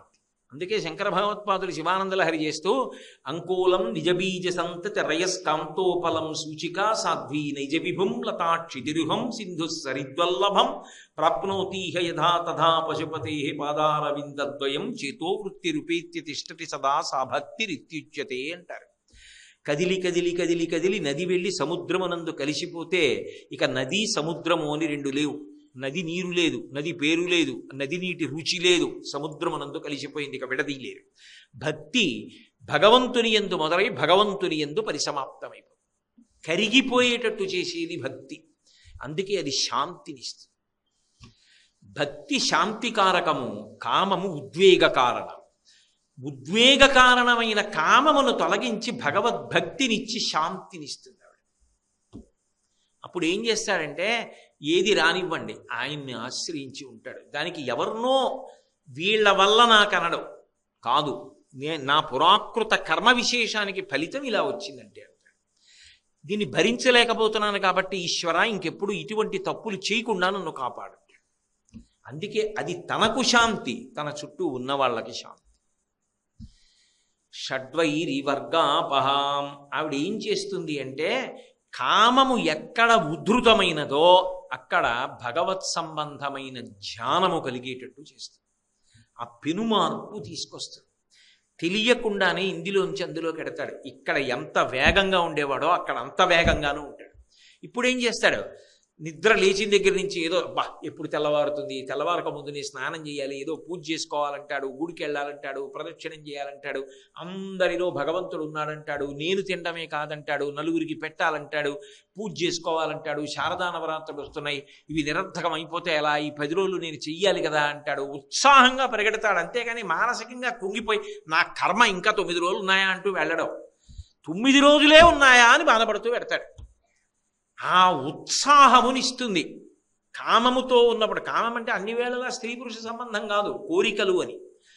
అక్కడ ఉద్వేగంతో ఎలా తిరిగేవాడో సంతోషం కోసం ఇక్కడ కూడా ఆ సంతోషం కోసం అలాగే తిరుగుతాడు. అంటే లౌకిక కామము ఈశ్వర కామముగా మారుతుంది, ధ్యాన స్థితిని ఇస్తుంది. అది ఇచ్చి ఇది తీస్తుంది. అప్పుడు తిరుగుతాడు, ఇప్పుడు తిరుగుతాడు. కానీ ఆ తిరగడంలో తనకి అశాంతి, తన చుట్టూ ఉన్న వాళ్ళకి అశాంతి. ఇప్పుడు తిరుగుతాడు, తనకు శాంతి, తన చుట్టూ ఉన్న వాళ్లకు శాంతి. అలాగే క్రోధం, అదొక భయంకరమైనటువంటి శత్రువు. క్రోధం అనేటటువంటిది ఒకటి ఉందనుకోండి, ఆయన ఎంత మంచివాడు కానివ్వండి, ఎన్ని మంచి గుణములు ఉండనివ్వండి, ఆయన ఇంటికి వస్తున్నాడంటే భయం, ఇంట్లో ఉన్నాడంటే భయం, ఆఫీస్కి వస్తున్నాడంటే భయం, ఎక్కడికి వస్తే అక్కడే భయం. అమ్మో క్రోధధారండి ఆయన గబుక్కుని ఏమంటాడో తెలీదు, ఇప్పుడు ఇలా ఉన్నాడు కదా అని ఇలాగే ఉంటాడని నమ్మడానికి ఏమి ఉండదు. చటుక్కుని ఎంత మాట అయినా అనేస్తాడు, ఎంత కోపానికైనా వెళ్ళిపోతాడు. చిత్రం ఏమిటంటే కోపానికి ఒక గొప్ప లక్షణం ఉంటుంది. వాడు తనకి తాను కితాబునిచ్చుకుంటాడు. ఆఖరు నాకు చాలా కోపం అండి అంటాడు. అంటే అలా ఉండడం గొప్ప అని అనుకుంటూ ఉంటాడు. అది అజ్ఞానమేగా. తన శత్రువుని తాను కౌగిలించుకుంటున్నాడు, అగ్నిని కౌగిలించుకుంటున్నాడు. శలభము అగ్ని మీదకి వెళ్ళినట్టు పెడుతున్నాడు. ఈ క్రోధమును తీయడానికి ఆవిడ ఏం చేస్తుందంటే సాధన యందు క్షమను ప్రవేశపెడుతుంది, ఓర్పు కలుగుతుంది. సాధారణంగా కోపం ఎందుకు వస్తుంది? అవతలవాడు తప్పు చేశాడని, అవతలవాడు ఏంటలా మీ ఇష్టం వచ్చినట్టు అని కోప్పడతాడు. కానీ వెంటనే ఆలోచన రావడం మొదలవుతుంది, మనం ఎప్పుడూ చేయలేదేమిటి? ఈ ఆలోచన రాగానే అసలు నాకేం అర్హత ఉంది ఇంకోళ్ళని దెబ్బలాడడానికి? నేను ఎప్పుడూ తప్పు చేయకపోతే వాడు తప్పు చేశాడని దెబ్బలాడాలి. మరంటే కోపం తెచ్చుకోడా? కోపం నటిస్తాడు. వ్యవస్థని దిద్దడానికి కోపం వచ్చినట్టు నటిస్తాడు కాబట్టి ఎప్పుడు కావాలంటే అప్పుడు వదిలేస్తాడు. ఆయన కోట్లకు పడగలెత్తినవాడు. ఎప్పుడైనా ఎక్కడికైనా వెళ్ళి ఏదైనా 4 వస్తువులు కొనుక్కోవాలంటే సింగపూర్ వెళ్ళి కొనుక్కుంటాడు. ఆయన కటిక దరిద్రుడి వేషం వేశాడు. అన్నం లేక స్పృహ తప్పి పడిపోయినట్టు నటించాడు. 50 రూపాయలు టికెట్ పెట్టి కొనుక్కుని వెళ్ళిన వాళ్ళందరూ కళ్ళమ్మట నీళ్లు కార్చి ఎంత బాగా నటించాడో అన్నారు. ఆయనకి పద్మ అవార్డు ఇచ్చారు. నిజ జీవితంలో ఆయన దరిద్రుడా? కాడు. అలాగే కోపాన్ని నటిస్తాడు.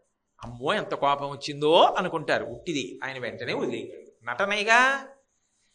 ఆ వేషం విప్పేస్తే ఆయన కోటీశ్వరుడు, పెద్ద కారులో ఇంటికి వెళ్ళిపోతాడు. చూచినవాడు ఏడుస్తాడు, అబ్బో పాపం కథానాయకుడు ఎంత బాధపడుతున్నాడో అన్నం లేక. నిజానికి ఆయనే అన్నం లేనివాడు ఏం కాదు. అలాగే కోపాన్ని నటిస్తాడు తప్ప కోపమునకు వశపడడు. క్షమ, ఓర్పు. ఎంత ఓర్పు పడతాడంటే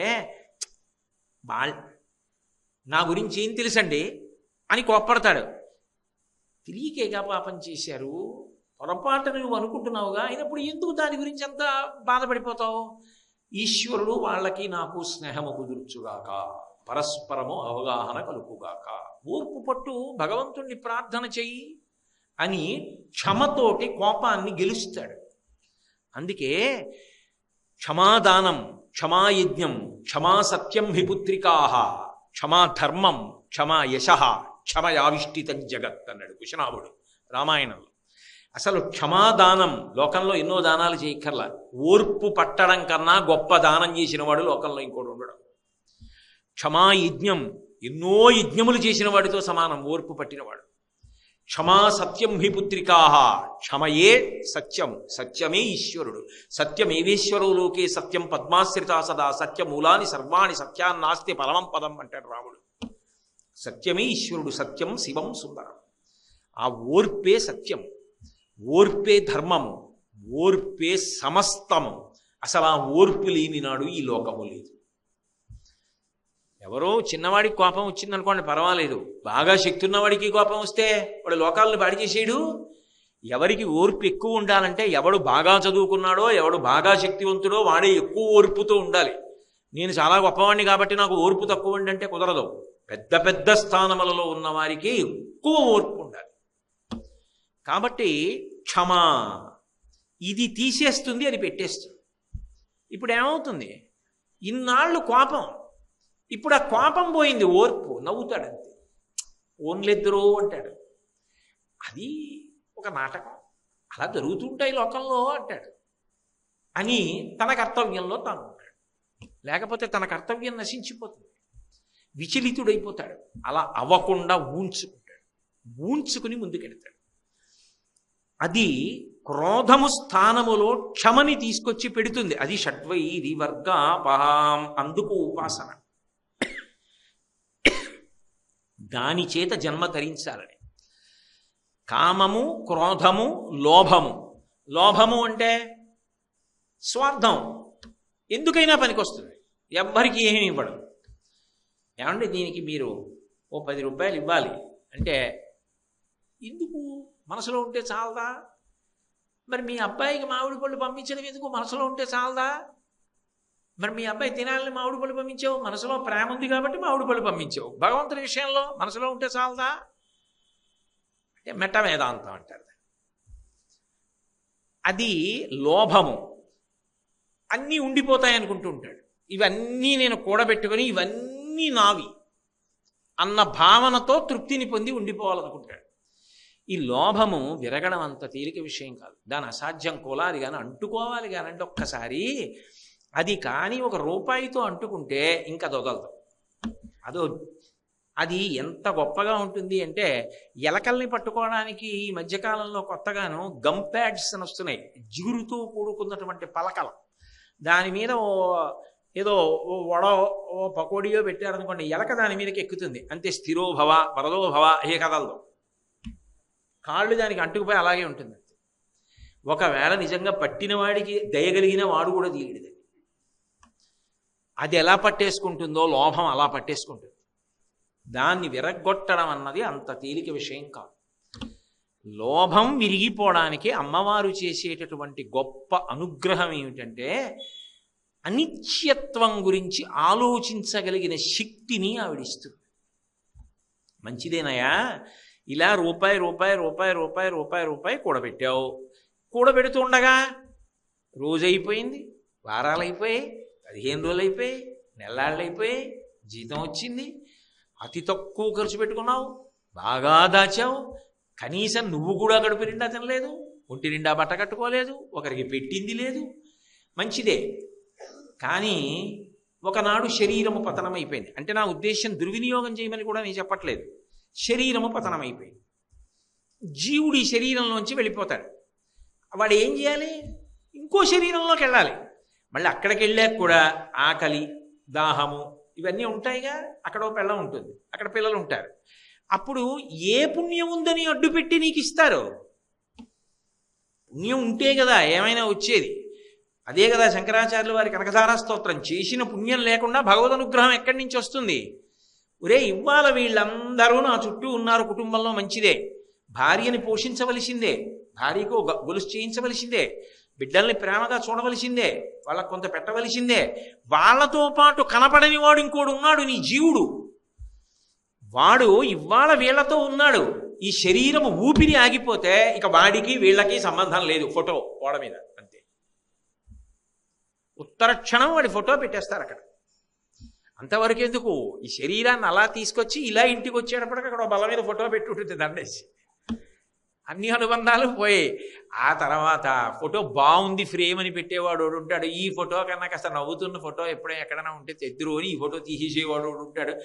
ఆ తర్వాత 10 ఏళ్ళు పోయిన తర్వాత ఆ ఫోటో లేదండి, ఏమైపోయో ఆ రోజుల్లో సరిగ్గా 3 ఇళ్ళు మారణంలో పోయిందంటాడు. మనసులో పోయింది, చిత్రపటంలో పోయింది, నువ్వు సంపాదించింది పంచుకు తినిచ్చేది. ఎందుకు దాచావు? అదంతా నాకు ఉండిపోవాలని. నాకు ఉండిపోవాలనుకుంటే, నిజంగా నీ జీవుడికి ఉండిపోవాలనుకుంటే కొంత దానం చేసింది ఏదో అది పుణ్యమై నీతో వస్తుంది. ఇక్కడ ఉన్నది నీది కాదు, దానం చేసిన పుణ్యం మాత్రం నీది. ఈ శరీరంతో పల్లకి పట్టుకున్నది నీది, ఈ శరీరంతో ఒక దీనుడికి అన్నం పెట్టింది నీది, ఈ శరీరంతో 10 రూపాయలు ఒక దీనుడికి ఇచ్చింది నీది, ఈ శరీరంతో దేవాలయాన్ని తుడిచింది నీది, ఈ శరీరంతో నువ్వు ఒక ఉత్సవంలో ప్రదక్షిణం చేసింది నీది, ఈ శరీరంతో చేసిన పూజ నీది. ఈ శరీరాన్ని దాచుకుని సంపాదించింది, దాచుకున్నది నీతో వచ్చింది కాదు. అనిత్యం. అనిత్యమైన దాని గురించి ఆలోచింపచేస్తుంది అమ్మవారు. అందుకే స్మర నిత్యమనిత్యతాం అంటారు. ఎన్నో ఆలోచిస్తూ ఉంటావు కదా, ఒక్కసారి కొంచెం ప్రతిరోజు 2 నిమిషాలు ఏమనుకోకి ఇలా చెప్పానని. అబ్బాయి నేను చెప్పట్లేదు సుమండి, శాస్త్రాలు చెప్పిన మాట చెప్తున్నాను. 2 నిమిషాలు ఇంకొక విషయం కూడా ఆలోచించు. మా తాతగారు ఉండేవారు, మెళ్ళలో పెద్ద పెద్ద బంగారం గొలుసులు అవి వేసుకునేవారు, మంచి పండితుడు, పొందుకర్ర పట్టుకు తిరుగుతూ ఉండేవారు, చాలామందికి భోజనం పెట్టారు, ఓ సత్రవు కట్టారు, ఓ గుడి కట్టారు, ఓ రామాలయం కట్టారు, ఎన్నో చేశారు. ఏరి ఆయన వెళ్ళిపోయారు. మా నాన్నగారు ఆయన మహాత్ముడు ఎన్నో చేశారు, ఏరి వెళ్ళిపోయారు. నేను తర్వాత వరుస నాదే. కాబట్టి అనిశ్యతాం, శరీరం ఉండదుగా. వాళ్ళేం సామాన్యులు గారు, మహామహులు. వాళ్ళు వెళ్ళిపోయారుగా. చంద్రశేఖరేంద్ర సరస్వతి మహాస్వామంతటి వారు శరీరం వదిలేరు, వివేకానందుడు వదిలేడు, రామకృష్ణ పరమహంస వదిలేరు, చంద్రశేఖర భారతి వదిలేరు, మహాత్మా గాంధీ వదిలేరు. నువ్వు వదలవు. మరి వదిలిపెట్టేసే లోపల, అనిత్యమైన శరీరం వదిలిపెట్టే లోపల ఇందులోకి వచ్చిన జీవుణ్ణి పాడు చేసేసుకుంటే ఎవరు ఉద్ధరిస్తారు? తర్వాత నువ్వు నేర్పిందేగా. తర్వాత గోదానం చేయమంటే వాడు చేస్తాడు, ఆ 11 రూపాయలు దానం చేస్తాడు. కాబట్టి ఇక్కడ ఉండగా అనిత్యమైన దానిని స్మరించడం అలవాటైతే నిత్యమైన దాని కోసం తాను దానం చేయడం అలవాటు. అరే, ఇక్కడ ఉండగా ఆకలితో ఉన్నవాడికి పెట్టాలి, ఇది అవకాశం. ఇది నేను ఎవరికో పెట్టట్లేదు, నా జీవుడికి పెట్టుకుంటున్నా. రేపొద్దున్న నీ పుణ్యం ఇది, రేపొద్దున్న పుణ్యమై అనుగ్రహిస్తుంది, ఇంకో శరీరంలో ఉండగా నన్ను కాపాడుతుంది. కాబట్టి నేను ఇది చెయ్యాలి. ఈ శరీరంతో దాచింది ఇక్కడ ఉండిపోతుంది, అక్కడికి పనికిరాదు ఇది అన్న భావన వస్తుంది. కురు పుణ్యమహోరాత్రం స్మరనిత్యమనిత్యత, నిత్యానిత్యములను గురించి ఆలోచింపచేస్తుంది. లోభము విరిగిపోతుంది. పాలలో ఉప్పరాయబడింది అనుకోండి, విరిగిపోతుంది. గోవులోంచే పాలు వచ్చాయి, పాలు తోడుకుని పెరిగాయి. గోవులోంచే కదండి వచ్చాయి అని గోమూత్రం తెచ్చి పాలల్లో వేయండి, పాలు విరిగిపోతాయి. గోమూత్రము గోక్షీరము రెండు గోవు కడుపులోంచే వచ్చినా మరి రెండు అందులోంచే వచ్చాయి కదండి, విరిగిపోయిన పాలు రాలేదు ఏంటండి అంటే అదో అర్థం లేని చర్చ. అంతేగాని ఆ గోమూత్రం తెచ్చి గోక్షీరంలో పోస్తానంటే పాలు విరిగిపోతాయి. కాబట్టి మనిషి ఇక్కడ ఉండగా ఈ శరీరము అనిత్యము, ఎంతకాలం ఉంటుంది తెలియదు కదా.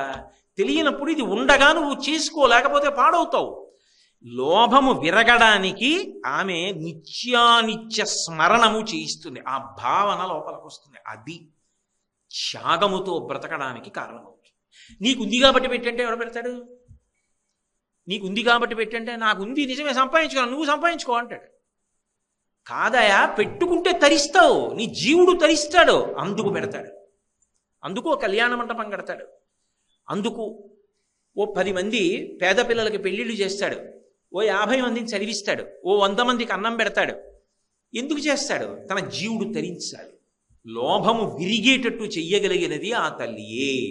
షడ్వైరివర్గాపహాం, కామ క్రోధ లోభ మద. మదం అంటే గర్వం, అహంకారం. అయిందానికి కాందానికి ఇలా అంటుంటాడు. నేను ఎవరో తెలుసా మీకు అంటుంటాడు. ఆ నేనెవరో తెలుసా మీకు అని ఇలా చూపిస్తూ ఉంటాడే.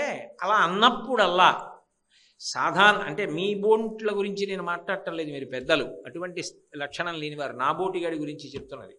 మీరు ఎవరు వేసుకున్నారు ఇలా, చక్కగా వింటున్నారు, నేనేగా ఇలా ఇలా అంటున్నది. ఇలా అంటుంటాడు. ఇలా అన్నప్పుడల్లా ఏం చెప్తాడు అంటే, నేను తెల్లగా ఉంటాను, నేను పొడవుగా ఉంటాను, నాకు 10 పద్యాలు వచ్చు, నేను 1 గంటన్నర మాట్లాడతాను. ఇవన్నీ తనకి ఉన్నటువంటివి ఏవో గుణములను గురించి చెప్పి తన యందు ఆపాదించుకుని నేను అవి, అందుకని నేను గర్వపడుతూ ఉంటాను. అమ్మవారు ఏం చేస్తుందంటే, నువ్వు గర్వపడడానికి కారణమైనది ఏదుందో అది అనిత్యమని జ్ఞాపకం చేస్తుంది. మాకురు ధనజన యవ్వన గర్వం హరతి నిమేషత్కాల సర్వం మాయామయమిదమఖిలం హిత్వా బ్రహ్మపదం త్వం ప్రవిశ విదిత్వా అంటారు శంకర భగవత్పాదులు.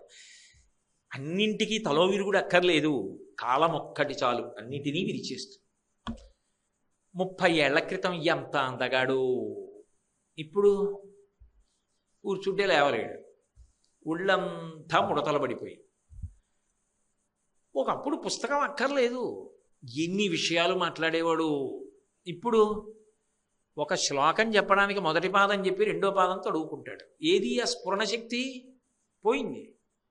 తను చదువుకున్నవే ఏమి జ్ఞాపకానికి రావట్లేదు, మరిచిపోతాడు. అన్నీ తాళం చెవులు ఇలా తీసి అలా పెడతాడు, ఎక్కడ పెట్టాడో మరిచిపోయాడు. పద్యాలు మరిచిపోయాడు, శ్లోకాలు మరిచిపోయాడు. ఇలా పంచాంగంలో తిరిగి చూసి ఆ తిరిగి చెప్పపోయి మళ్ళీ పంచాంగం తీసి చూస్తూ ఉంటాడు. విష్ణు సహస్రనామం చెప్పలేడు. ఎందుకని? కాలమునందు ఆ స్ఫురణ శక్తి పోయింది, జ్ఞాపక శక్తి పోయింది, అందగాడు పోయింది, శరీరం ముడతలు పడిపోయింది. గొప్ప అధికారి, 60 ఏళ్ళు వచ్చాయి, దండేసి పంపించేశారు, మాజీ పోయింది. కాలమునందు అన్నీ పోయాయి. నీకు ఏది ఉన్నదని నువ్వు అనుకున్నావో అది కాలమునందు పరిమితంగా కొంతకాలమే ఉంటుంది. అది నీ దగ్గర ఎంతకాలం ఉంటుందో అంతకాలం దాన్ని అడ్డు పెట్టి నువ్వు చేసుకోగలిగితే పుణ్యం చేసుకో. నువ్వు మాట్లాడగలిగిన రోజుల్లో సంతోషంగా ఈశ్వరుడికి నైవేద్యం పెట్టు. నీ దగ్గర ఓపిక ఉన్ననాడు 10 మందికి సంతోషంగా వాళ్ళు బ్రతకడానికి నువ్వు చెయ్యూతో, ఇక ఆయన ఉన్నాడు మా ఊళ్ళో, ఆయన ఉన్నాడు మా వీధిలో అని 10 మంది సంతోషం పొందేటట్టుగా బ్రతుకు. ఆయన ఉన్నాడు మహానుభావుడు, నా దగ్గర డబ్బు లేకపోవచ్చు, ఆయన దగ్గరికి వెడితే 10 రూపాయలు ఇస్తాడు. నీ దగ్గర ఏది ఉన్నదో అది 10 మందికి ఉపయోగపడాలి. ఒక్కొక్క అధికారి చూడండి, ఆయన పదవీ విరమణ చేసి ఇచ్చు, అయినా కూడా ఆయన పేరు చెప్పుకుని అన్నం తింటున్నామండి ఇప్పటికే అంటారు. 2 చేతులు ఎత్తి నమస్కారం చేస్తారు. ఒక్కొక్కడు ఆయన వెళ్ళిపోయాడండి అంటారు. ఇద్దరూ అదే పదవిలో కూర్చున్న వాళ్ళే. ఒక్కొక్కడు దాన్ని సార్థక్యం చేసుకున్నాడు, ఒక్కొక్కడు సర్వనాశనం చేసుకున్నాడు. మాకురు ధనజన యవ్వన గర్వం హరతి నిమేషత్కాల సర్వం. నువ్వు ఇలా చూపించి అస్తమానం దేని గురించి మాట్లాడుతున్నావో అది ఉండదబ్బాయి. అదో 20 ఏళ్ళో 25 ఏళ్ళో 30 ఏళ్ళు. కాకినాడ ఇన్నేళ్ళు అయింది కోటేశ్వరరావు మీరు వచ్చి అన్నారనుకోండి, ఏదో చెప్తాను, ఇన్నేళ్ళు అయిందంటే అంతకుముందు ఎక్కడ ఉండేవాడు, ఏదో ఎక్కడో ఉండేవాడిని అని మా ఆవిడ వంక తిరిగి, అబ్బా అప్పుడే మనం కాకినాడ వచ్చి ఇన్నేళ్ళు అయిపోయిందే అంటారు. అన్నేళ్ళు మళ్ళీ అయిపోతే ఇప్పుడు నేను చెప్తున్నవి కాగితంలో ఉన్నా సరిగ్గా చూసి చెప్పగలనో లేదో. ఈ చెప్పగలిగిన ఓపిక ఉన్నప్పుడు చెప్పుకో. రోజు తింటల్లా, రోజు పడుకోవట్లా, భగవంతుడి గురించి 1 గంట చెప్పడం కష్టమైందా? ఈ ఓపిక ఉన్నప్పుడు చెప్పుకో. అధికారంలో ఉన్నప్పుడు నలుగురికి ఉపకారం చేయి, డబ్బు ఉన్నప్పుడు నలుగురు ఆదుకో, ఒంట్లో ఓపిక ఉన్నప్పుడు 10 మందికి సేవ చేయి. ఇది స్మరనిత్యం అనిత్యతాం. ఏ విభూతిని ఆశ్రయించి నువ్వు గర్వాన్ని పొందావో, ఇది నాకుందని అహంకారం పొందుతున్నావో అది నిన్ను పాడు చేయడానికి పనికొస్తుంది. ఇది శాశ్వతంగా ఉండిపోదు. కాబట్టి దీన్ని నేను ఉన్నప్పుడే ఉపయోగించి సార్థక్యం పొందాలనుకుంటే గర్వం ఉండదు. దాన్ని ఎంతమందికి ఉపయోగించి నేను ధరించాలా అని వినయం వచ్చి సద్వినియోగం చేసుకుంటాడు, గర్వం పోతుంది అక్కడ. నేనేముందండి, మహానుభావులు ఎంతమంది ఎంత సేవ చేసిన వాళ్ళు ఉన్నారో తెలుసా? నేనేమిటి, నీ చేసింది ఎంత పాట అంటారు అంటాడు, వినయంతో ఉంటాడు. తాను గర్వించడానికి కారణభూతమైన విభూతి ఏది ఉన్నదో అది శాశ్వతము కాదన్న భావన ప్రవేశపెట్టి అహంకారమును తొలగించగలిగినటువంటి తల్లి ఆమెయే. షట్వైరి వర్గాపాం.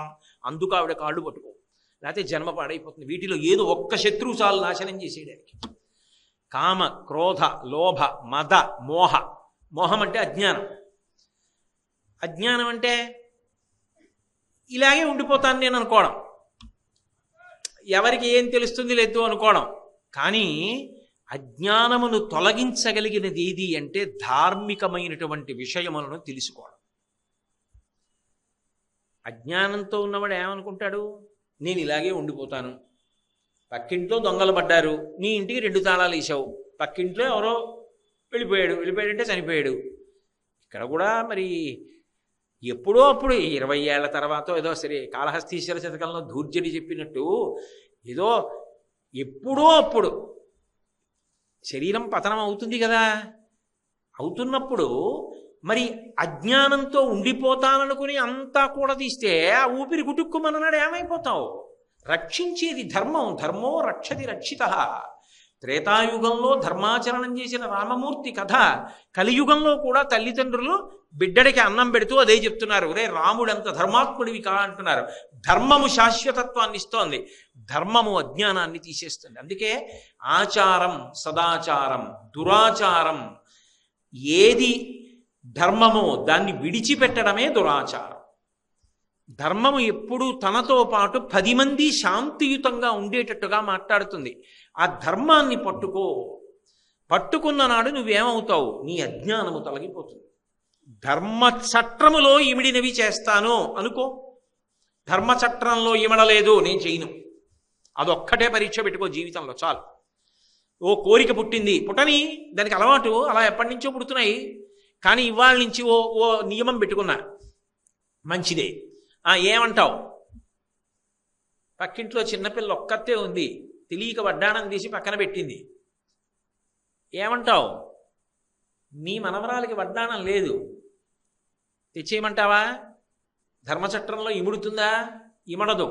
నువ్వు అరిచి గీ పెట్టిన తేన వడ్డాణం మనవరాలు ఎట్టుకుంటుంది, నా బతుకు ఏమైపోతుంది, రేపొద్దున నా జీవుడు ఏమైపోతాడు? నోరు మూయి, నేను రాను. ఇదే భగవాన్ రమణులు అంటారు, కొన్ని కోట్ల జన్మలుగా మనసు చెప్పిన మాట వినడం నువ్వు అలవాటు చేసుకున్నావు.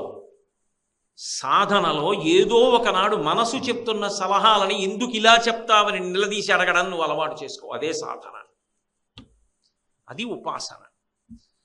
కాబట్టి ఇప్పుడు ధర్మచట్రంలో ఇమడలేదు, నీ చేయను.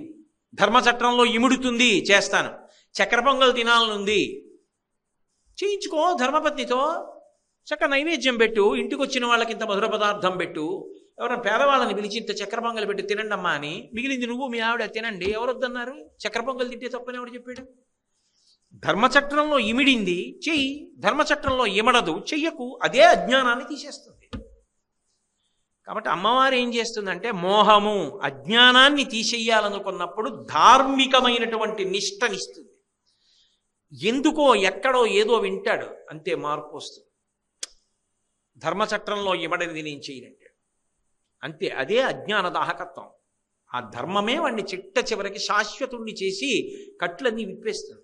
ఒకటేనండి, అజ్ఞానముతోనూ చేస్తారు, ధర్మాన్ని పట్టుకున్నప్పుడు చేస్తారు. రెండింటికి తేడా ఏమిటో తెలుసా? ఒకటి కట్టేస్తుంది, ఒకటి ఇప్పేస్తుంది.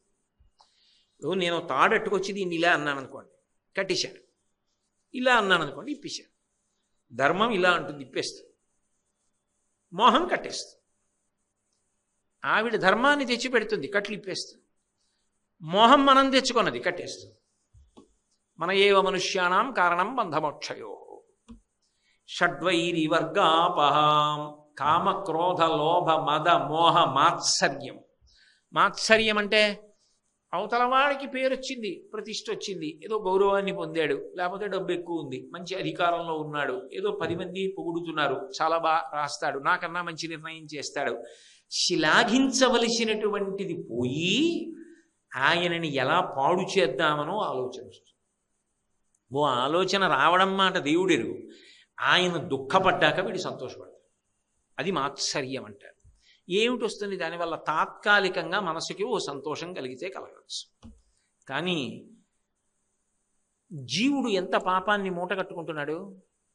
అందుకే అన్నిటికన్నా అత్యంత ప్రమాదకరమైనటువంటి శత్రువు మనసులోకి రాకూడనిది ఏది అంటే మాత్సర్యము. అయితే విచిత్రం ఏమిటో చెప్పనా?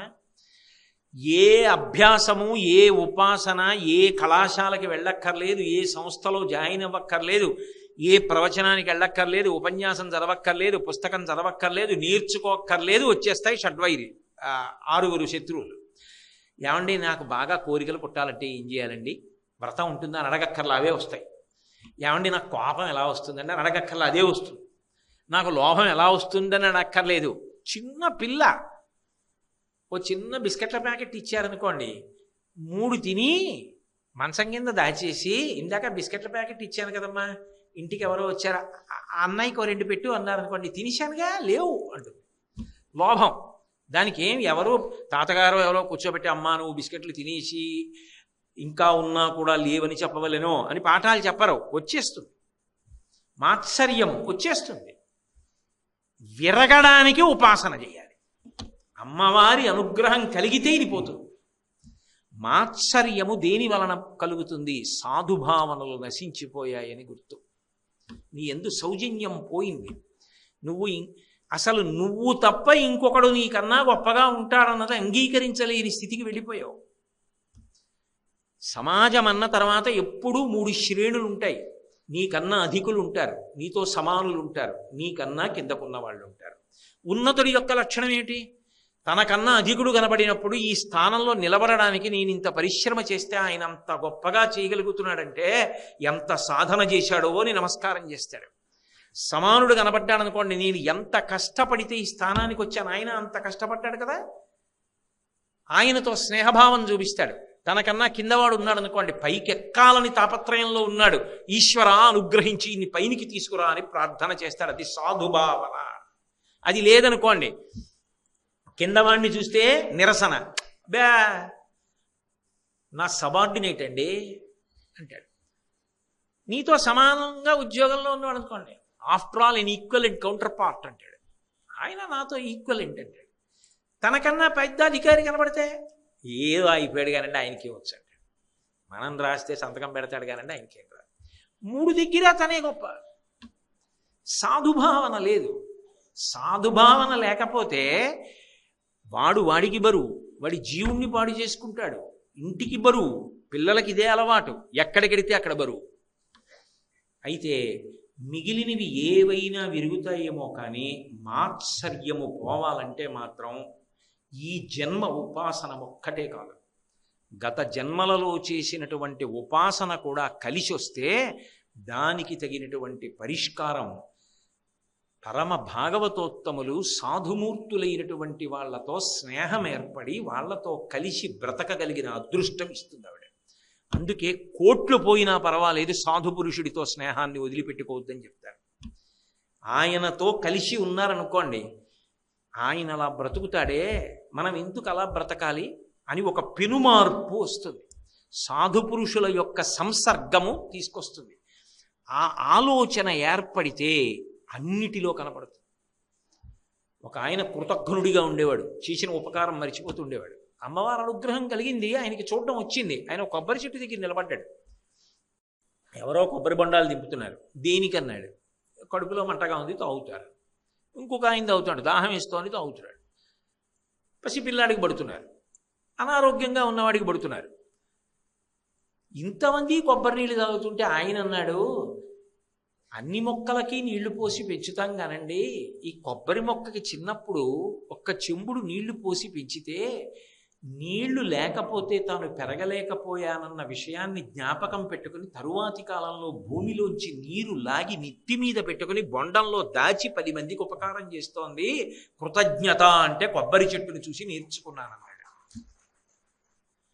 ఒక్క మహాపురుషుడి యొక్క సంసర్గము చేత మాత్సర్య గుణము విరిగిపోతుంది. అందుకే భగవతి అనుగ్రహము సాధుపురుష సమాగమంగా వస్తుంది.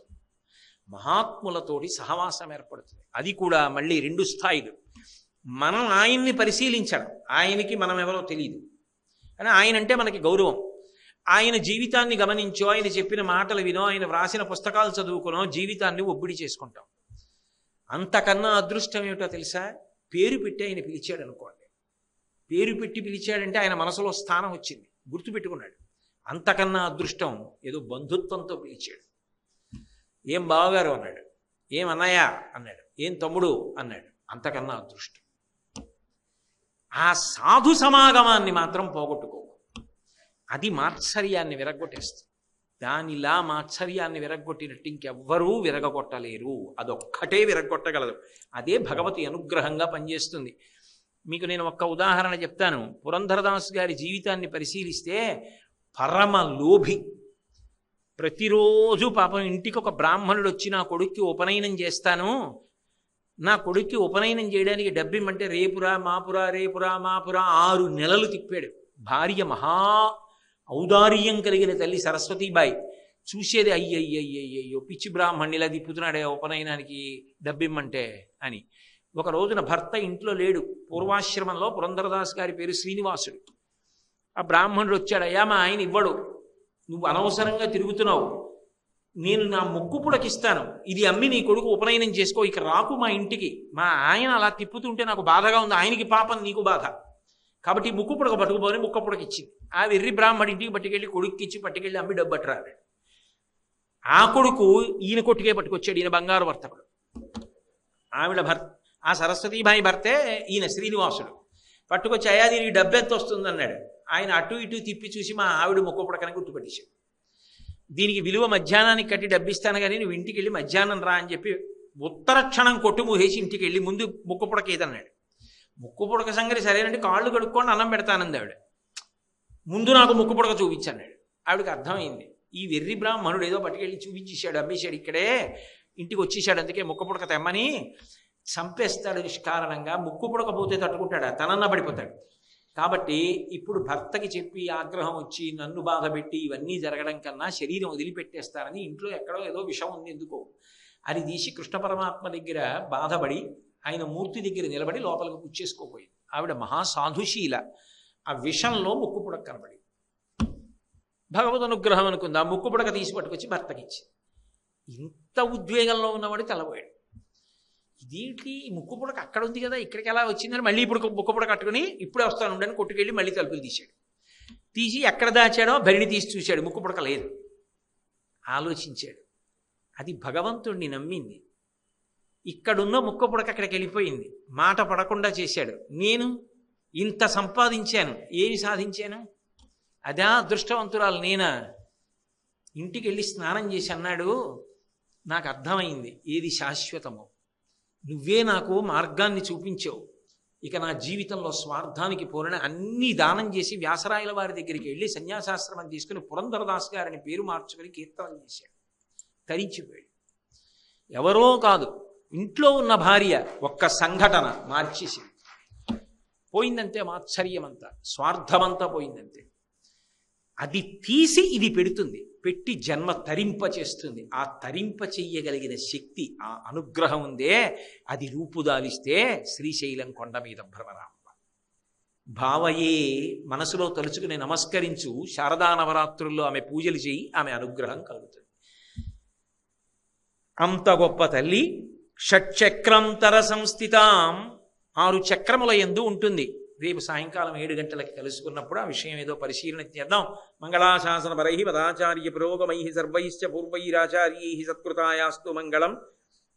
మంగళం కోసలేంద్రాయ మహనీయ గుణాత్మనే చక్రవర్తి తనూజాయ సర్వభౌమాయ మంగళం. ఉమాకాంతాయ కాంతాయ కామితార్థప్రదాయినే శ్రీగిరీశాయ దేవాయ మలినాథాయ మంగళం.